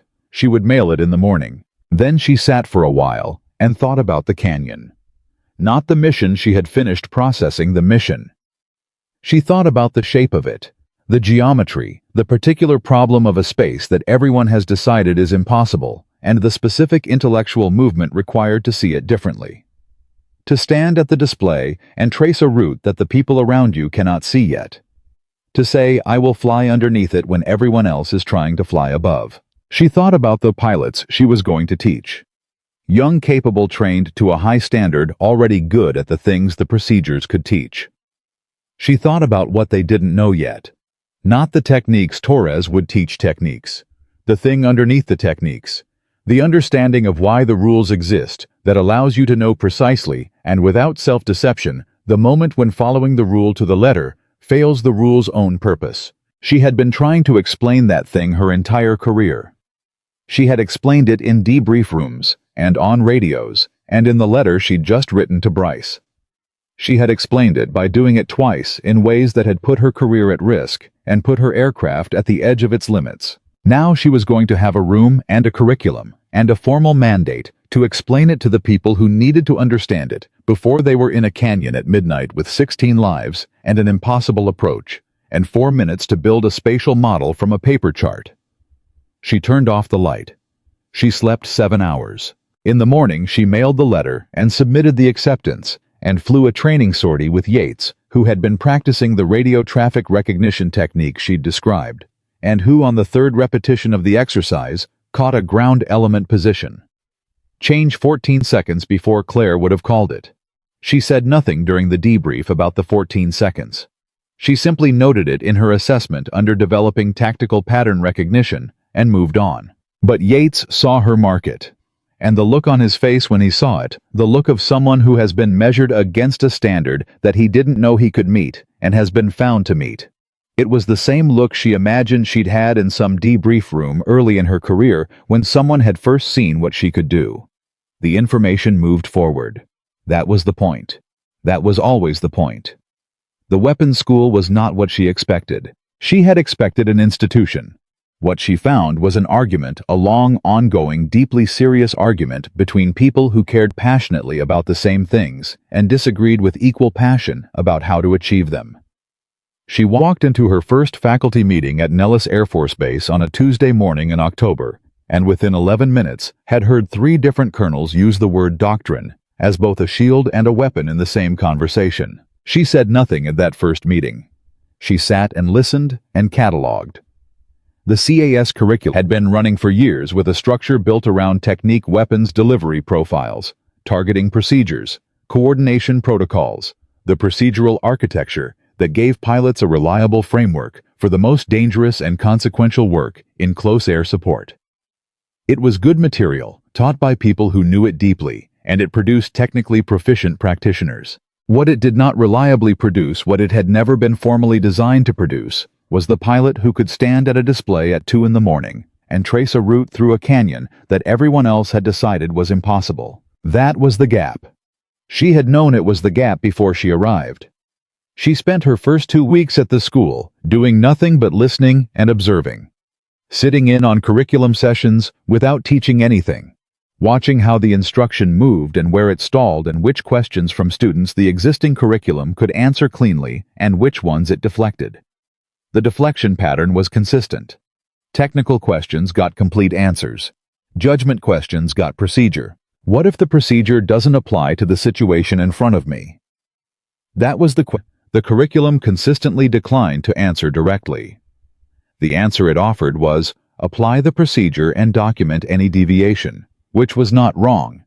But it was incomplete in the specific way that most concerns Claire. It told pilots what to do inside the system, without helping them understand what to do when the system's edge had been reached. Colonel Raymond Walsh was the curriculum director. He was 52 years old and had spent 30 years in tactical aviation, and he knew the material, the way people know things they have lived rather than studied.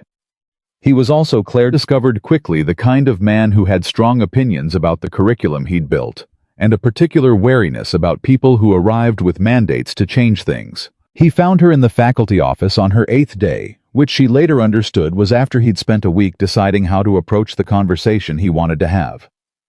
"Donovan," he said, "walk with me." They walked the corridor outside the main briefing suites. Walsh had his hands behind his back, the posture of someone delivering a considered statement. "I've read the Canyon report," he said. "All of it. The supplemental analysis, the doctrine submission, the wing commander's letter. I understand why you're here." "Good," she said. "That saves time." He looked at her sideways, not hostile, assessing. "The curriculum committee has given you latitude to develop a module for the judgment component.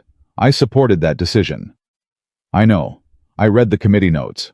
What I want you to understand," he said, "is why I'm cautious about it. Not opposed, cautious." "Tell me." How was quiet for a moment. They walked. "Every pilot who comes through this school thinks they're the exception," he said. "They're here because they're the best in their units, because they've demonstrated capability beyond the standard. That's selection criteria, and it's accurate, they are exceptional. But exceptional pilots who believe their judgment supersedes doctrine are not an asset. They're a liability. I've seen what happens when someone decides the rules don't apply to them because they're talented enough to get away with it." "So have I," she said. He looked at her. "The pilot you're describing," she said, "is not the pilot I'm trying to build. The pilot you're describing operates on ego. The pilot I'm trying to build operates on understanding." She kept walking.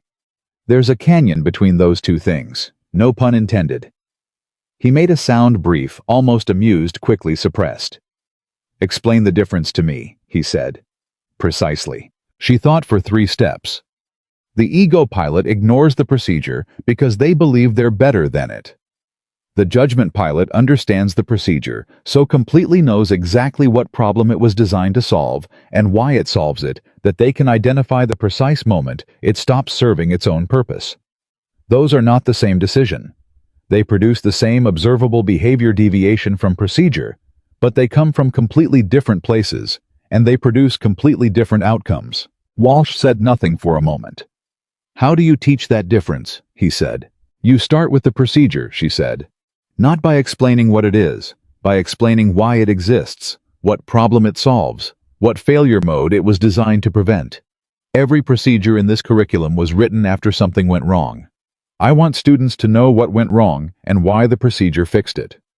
Because if they know that they know what the procedure is protecting, and if they know what it's protecting, they know when something else needs to protect it instead." Walsh stopped walking. She stopped beside him. He looked at the wall ahead of him for a moment, not avoiding her processing. She had seen that look before. Hale had worn it. Erickson had worn it. Torres had worn it. The look of a person whose model is updating in real time and who is honest enough to let it show. "That's going to require restructuring the foundational sessions," he said. "I know. I have a draft." He looked at her. "You've been here 8 days. I've been thinking about this for 3 years. Another silence. Then, "Show me the draft." She showed him the draft. They spent 4 hours on it. Walsh pushed back on 6 sections, accepted 3 of her responses, immediately asked for substantive revision on 2 more, and on the 6th sat across from her in the faculty office and said, "This is going to make some of the senior instructors uncomfortable." "Some of them should be uncomfortable," she said. "That's not a diplomatic answer." "No," she said. "But it's the right one, and you know it, so I'm not going to dress it up." Walsh looked at her for a long moment. Then he did something she didn't expect. He laughed. Not a polite laugh, not a professional acknowledgement, a genuine laugh. Brief and real. The laugh of a man who has been engaged honestly and is responding in kind. "All right," he said. "We'll run the revised foundational block in the next class cycle, 4 weeks. You'll co-teach with Hendricks on the technical side and carry the judgment sections alone." He paused. "If the student outcomes support the approach, we expand it. If they don't, we revisit." "Fair," she said. The class cycle started 3 weeks later. 14 students. All of them exceptional by definition, that was the selection. All of them technically proficient. All of them carrying the particular confidence of people who had been told repeatedly that they were the best their units had. She stood in front of them on the first morning and said, "I'm going to start by telling you about a procedure I violated and why I violated it. Then I'm going to tell you why the procedure was right to exist and why violating it was also right. Those two statements are not contradictory. By the end of this course, you're going to understand why." The room was very still. One student, a captain named Guerrero, dark-haired, sharp-featured, the kind of precise attention in her eyes that meant she had been the fastest learner in every room she'd been in, raised her hand immediately. "The Black Canyon mission," Guerrero said. Claire looked at her. "You've read the report." "We all have," Guerrero said. "The school distributed it before we arrived." Claire hadn't known that. She looked at Walsh, who was standing at the back of the room. He gave her a small, unapologetic nod. He had distributed the mission report as pre-reading. He had done it without telling her, which meant he'd decided to do it before their conversation, before the 4-hour draft session, before she'd said anything about foundational procedure redesign. He had read the Canyon report and made a decision about how to use it before she walked through the door. She filed that. She would think about what it meant later. "Then you have the outcome," she said, turning back to the class. "What you don't have is the decision. The outcome is in the report. The decision happens in a room at 2 in the morning with 2 experienced pilots telling you the approach is suicide and a colonel who outranks you telling you no." She paused. "We're going to spend the next 4 weeks living in that room. Not in the canyon. In the room. Because the canyon is technique, and technique can be learned in a simulator. The room is something else." Guerrero had her pen moving. So did the student beside her. And the one beside that. She taught. The first week covered procedure genesis. The history of specific CAS protocols. The incidents that had generated them, the exact failure modes each one was designed to prevent. She made the students read accident reports. Not the summaries, the full reports with the testimony and the data and the painful, meticulous reconstruction of decisions made by skilled people who had done something wrong, that skilled people who understood the underlying problem could have done differently. The second week covered decision architecture. How pilots structure choices under time pressure. How cognitive load affects risk assessment. How the body's stress response interacts with the judgment process, and what compensation techniques allow you to maintain analytical capacity when every physical system is pushing you toward reactive behavior. The third week was the one Walsh had called potentially uncomfortable. She brought in the cases where the judgment call had been wrong. Not procedural failures, judgment failures. Pilots who had made non-standard decisions and been incorrect. She walked through each case with the same precision she walked through the successful ones. She did not editorialize. She let the cases speak, and then she let the students speak, and she asked questions that forced them to locate the specific moment where the judgment had diverged from what the situation actually required. Guerrero was the first to articulate the pattern. Day 3 of the third week, after a case discussion that had run 40 minutes over schedule because nobody wanted to stop. The ones who were wrong, Guerrero said, thought they were solving the problem they had, but they hadn't fully mapped the problem. They had mapped the problem they expected. The room was quiet. "Explain that," Claire said. "They assessed the situation correctly, for the situation they assumed they were in, Guerrero said. But they didn't do the additional step of checking whether their assumption about the situation was accurate. They trusted their read of the environment because they're experienced, and their reads are usually right. She paused. The canyon approach worked because you didn't trust your initial read. You looked at what the other pilots had done and identified the assumption underneath their assessment that you had to enter from above, and you questioned whether the assumption was required by the situation or by habit. 23 other students were looking at Guerrero, then at Claire. Claire said, "Write that down, exactly as she said it. That is the center of everything I'm trying to teach you." Pens moved, and then Claire said, "Now tell me how you build that habit. Not the insight, that's the what. Tell me the how." The discussion ran another 90 minutes. Walsh stood at the back the entire time and said nothing, but she could feel him tracking every exchange, every student response, every moment where the conversation deepened into something the curriculum had not previously reached. After the class, he found her in the corridor. "Guerrero," he said. "She's going to be excellent," Claire said. "She already is." He paused. "That wasn't the point I was making." He looked at her. "The way she articulated the assumption mapping concept that came from the framework you built in the first 2 weeks. She connected it herself." He paused again. "That's what good teaching does. It doesn't give people the answer. It gives them the architecture to find it." She looked at him. "Was that a compliment, Colonel?" "It was an observation," he said. But the corner of his mouth moved. The 4th week was simulation. She put students in the most difficult scenarios. She and Walsh could construct situations specifically designed to sit at the boundary between procedural application and non-standard judgment situations where the procedure existed and was partially applicable, and the student had to identify precisely where it stopped serving its own purpose and what to do at that exact boundary.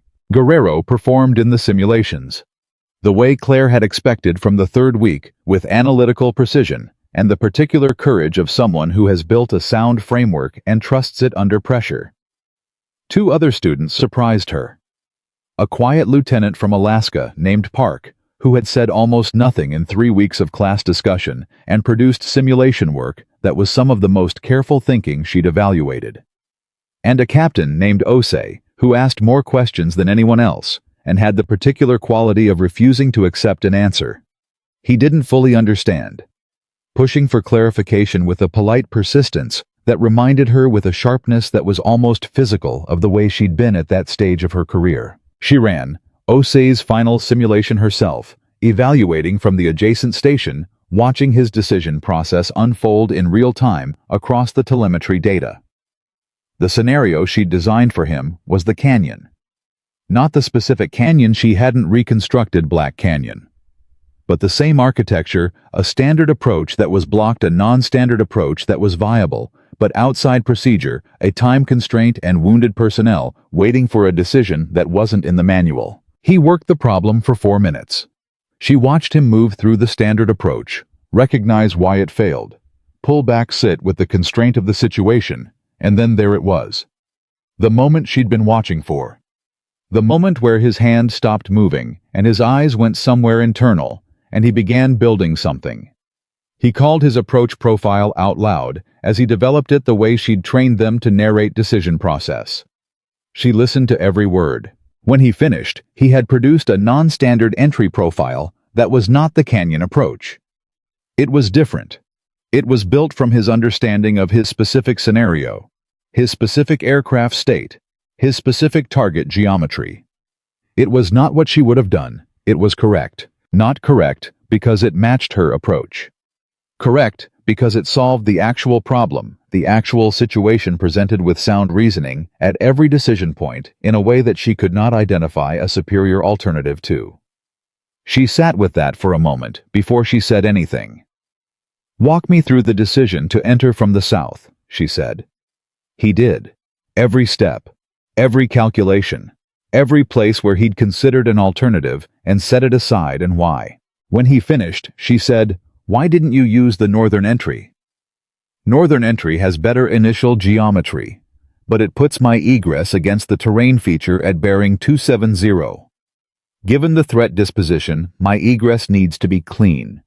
South entry trades approach complexity for egress margin. He paused. The approach is harder. The mission is safer. She looked at the telemetry readout. She looked at him. That's a better solution than my northern entry would have been, she said. He stared at her. Major, I would have entered north, she said, because that's how I think about that entry geometry from my experience base. Your scenario has a threat disposition that changes the egress calculus in a way I might not have weighted as heavily as you did. She held his gaze. You understood the problem better than my instinct would have solved it. That is exactly what this course is for. I was quiet for a moment. Then, you're telling me I outflew the instructor. I'm telling you, you outthought the instructor on this specific problem. There's a difference. And in the real world, that difference is what saves people. She paused. Don't be flattered by it. Be responsible for it. What you just did means you now have an obligation to teach it. He looked at her. Something settled in his face, not pride. Something with more weight than pride. The particular gravity of understanding that ability carries responsibility. That being good at something is not an achievement you own, it's a resource you owe. She recognized that gravity. She had carried it her entire career. The course ended on a Thursday. Evaluations were submitted. Walsh ran the outcome analysis with the testing data and brought it to Claire that afternoon with an expression that was controlled, but not entirely. Student performance on judgment integration assessments is 31% above the prior class cohort, he said. Simulation outcomes show a statistically significant improvement in non-standard scenario resolution. He set the analysis down on the desk. The approach works. I know, she said. He looked at her. That wasn't arrogance. No, she said. It was data. I watched it happen in real time for 4 weeks. He sat across from her. He had the look now, the one she'd come to recognize as the final stage of someone's recalibration, the moment after all the updating is done, and the person is simply sitting with what the updated model contains. I want to propose something, he said. To the curriculum committee, the foundational block you designed, I want to make it permanent, and I want to expand it. Not just KS. The judgment framework applies across the advanced curriculum. Every specialty. He paused. I want you to lead the expansion, not as a visiting instructor on a temporary posting, as a permanent faculty member. She sat back. Permanent faculty. That was a different kind of commitment than an assignment. That was choosing a place and staying in it, building something over years rather than handing something off and moving on. She thought about Yates at Falcon Ridge catching the ground element position change 14 seconds early. She thought about Guerrero's articulation of assumption mapping clean and precise and arrived at independently. She thought about Osei's southern entry profile, which was better than what she would have done. She thought about the thing she'd been trying to explain her entire career. The gap between what the procedure could teach and what the situation required. The understanding that had cost her 61 days of institutional silence and a canyon at midnight, and every debrief room she'd ever sat in, justifying something that should never have needed justification. She thought about making that thing not a career moment, not a mission record, not a doctrine entry, but a permanent architecture inside the institution that had spent years being uncertain how to hold her. I'll need a formal curriculum development mandate, she said. Not advisory, structural. I need to be able to redesign foundation blocks without going through a committee vote every time. Walsh paused. That will require a conversation with the commandant. Then have it. He looked at her. Then he stood. I'll set the meeting. He walked out. She sat alone in the faculty office for a while. The building was quiet in the late afternoon classes, done students in their own debrief sessions, the particular silence of a teaching institution between its moments of work. She thought about Hale saying Claire. She thought about Bryce in 6 paragraphs. She thought about Torres in a simulator, and Reeves on a tarmac with shaking hands, and Erickson standing at a canyon mouth to be a witness, and Simmons with his careful honesty about what he'd thought, and then what he'd understood. She thought about a private named Castillo steering with one hand. She thought about 11 feet. The meeting with the commandant happened the following week. It lasted 2 hours. She presented the curriculum framework, the outcome data, the expansion proposal, the structural mandate she needed, and why. Brigadier General Patricia Solis asked questions. The way people ask questions when they've already read everything available and are testing comprehension rather than seeking information. She pushed on 3 points, accepted Claire's reasoning on 2, and on the third said, "The mandate you're asking for has not been granted to a faculty member at this level before." "I know," Claire said. "The curriculum redesign I'm proposing hasn't been attempted at this level before either." Solis looked at her across the table. She was 60 years old, and she had 38 years in the Air Force, and she had the particular stillness of someone who has been in enough rooms to know which ones matter. "The Black Canyon Report," Solis said. "I read it when it came across my desk. I read the wing commander's letter. I read Walsh's curriculum committee proposal." She paused. "I also read the Kanabad file." Claire kept her face still. The Kanabad file and the Black Canyon report describe the same pilot making the same kind of decision under the same kind of pressure, Solis said. "One of them nearly ended your career. One of them sent you here." She paused. "What changed?" Claire thought about it honestly. "Not the decisions," she said. "The decisions were the same. What changed was that the second time Hale understood why I made it. Not after the fact. During. He was in the room when I traced the route. He heard the reasoning in real time." She paused. "At Kanabad, nobody saw the reasoning. They saw the deviation. Here the reasoning was visible before I committed." She looked at Solis steadily. "The difference between Kanabad and the canyon wasn't the decision. It was the visibility of the decision. That's what I'm trying to build into the curriculum. Not better pilots, we already produce excellent pilots. Better visibility. The ability to make your reasoning legible to the people around you while you're still in the moment of making it." Solis was very still. "That's not what the proposal document says," she said. "The proposal document describes the mechanism," Claire said. "That's the purpose underneath it." A long silence. Then Solis said, "The mandate is granted.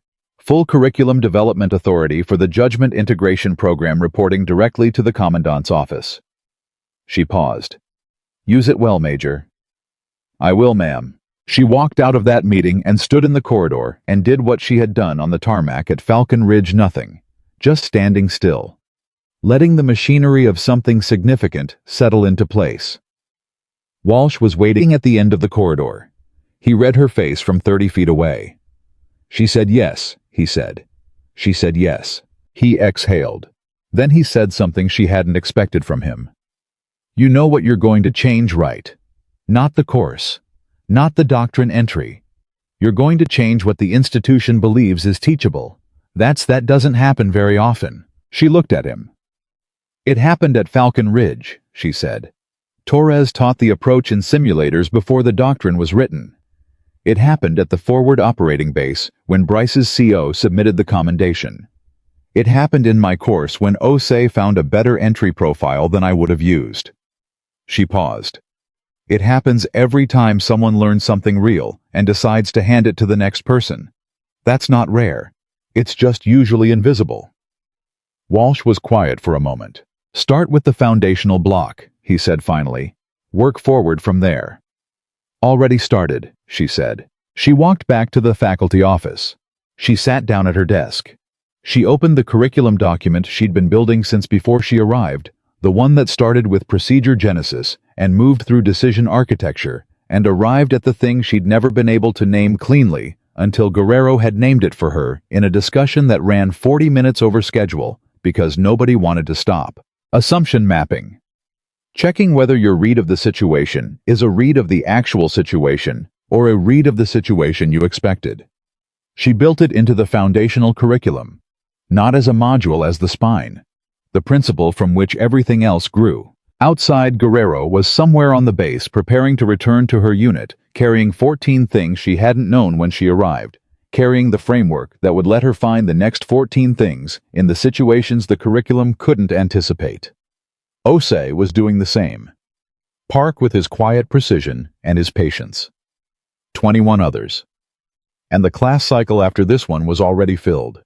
And the one after that. Bryce's letter arrived 10 days later.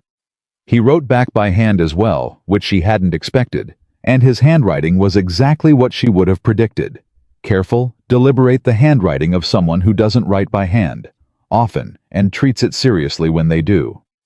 He said Castillo had been cleared for full duty and was insufferable about it, and also that he had at the earliest opportunity gone to the base library and requested every available document on A-10 operations, which Bryce found both predictable and moving. He said the 4 paragraphs I wrote after Kanabad, I meant every word. I would write them again. But I want you to know that what you did in that canyon didn't need my paragraphs. It needed itself. Some things are true enough that they eventually get through regardless. She read that sentence 3 times. She put the letter in the drawer where she kept the things that needed to be kept. She taught. She taught the next class, and the class after that, and she revised the curriculum between cycles with the precision she brought to targeting solutions, identifying where understanding had stalled and what adjustment resolved the stall. Walsh became her most useful critic, not because he agreed with her, but because he disagreed honestly and specifically, and never stopped pushing for evidence. Solis reviewed the outcome data after every cycle, and called her to the commandant's office twice to discuss expansion options. Guerrero called from her unit 6 months later. She'd used the assumption mapping framework in a mission planning session, and it had identified a critical gap in the threat assessment that had been invisible to the standard procedure. The gap, once identified, changed the mission profile significantly, and almost certainly prevented casualties. She called to say thank you. Claire said, "Don't thank me. Teach it to someone."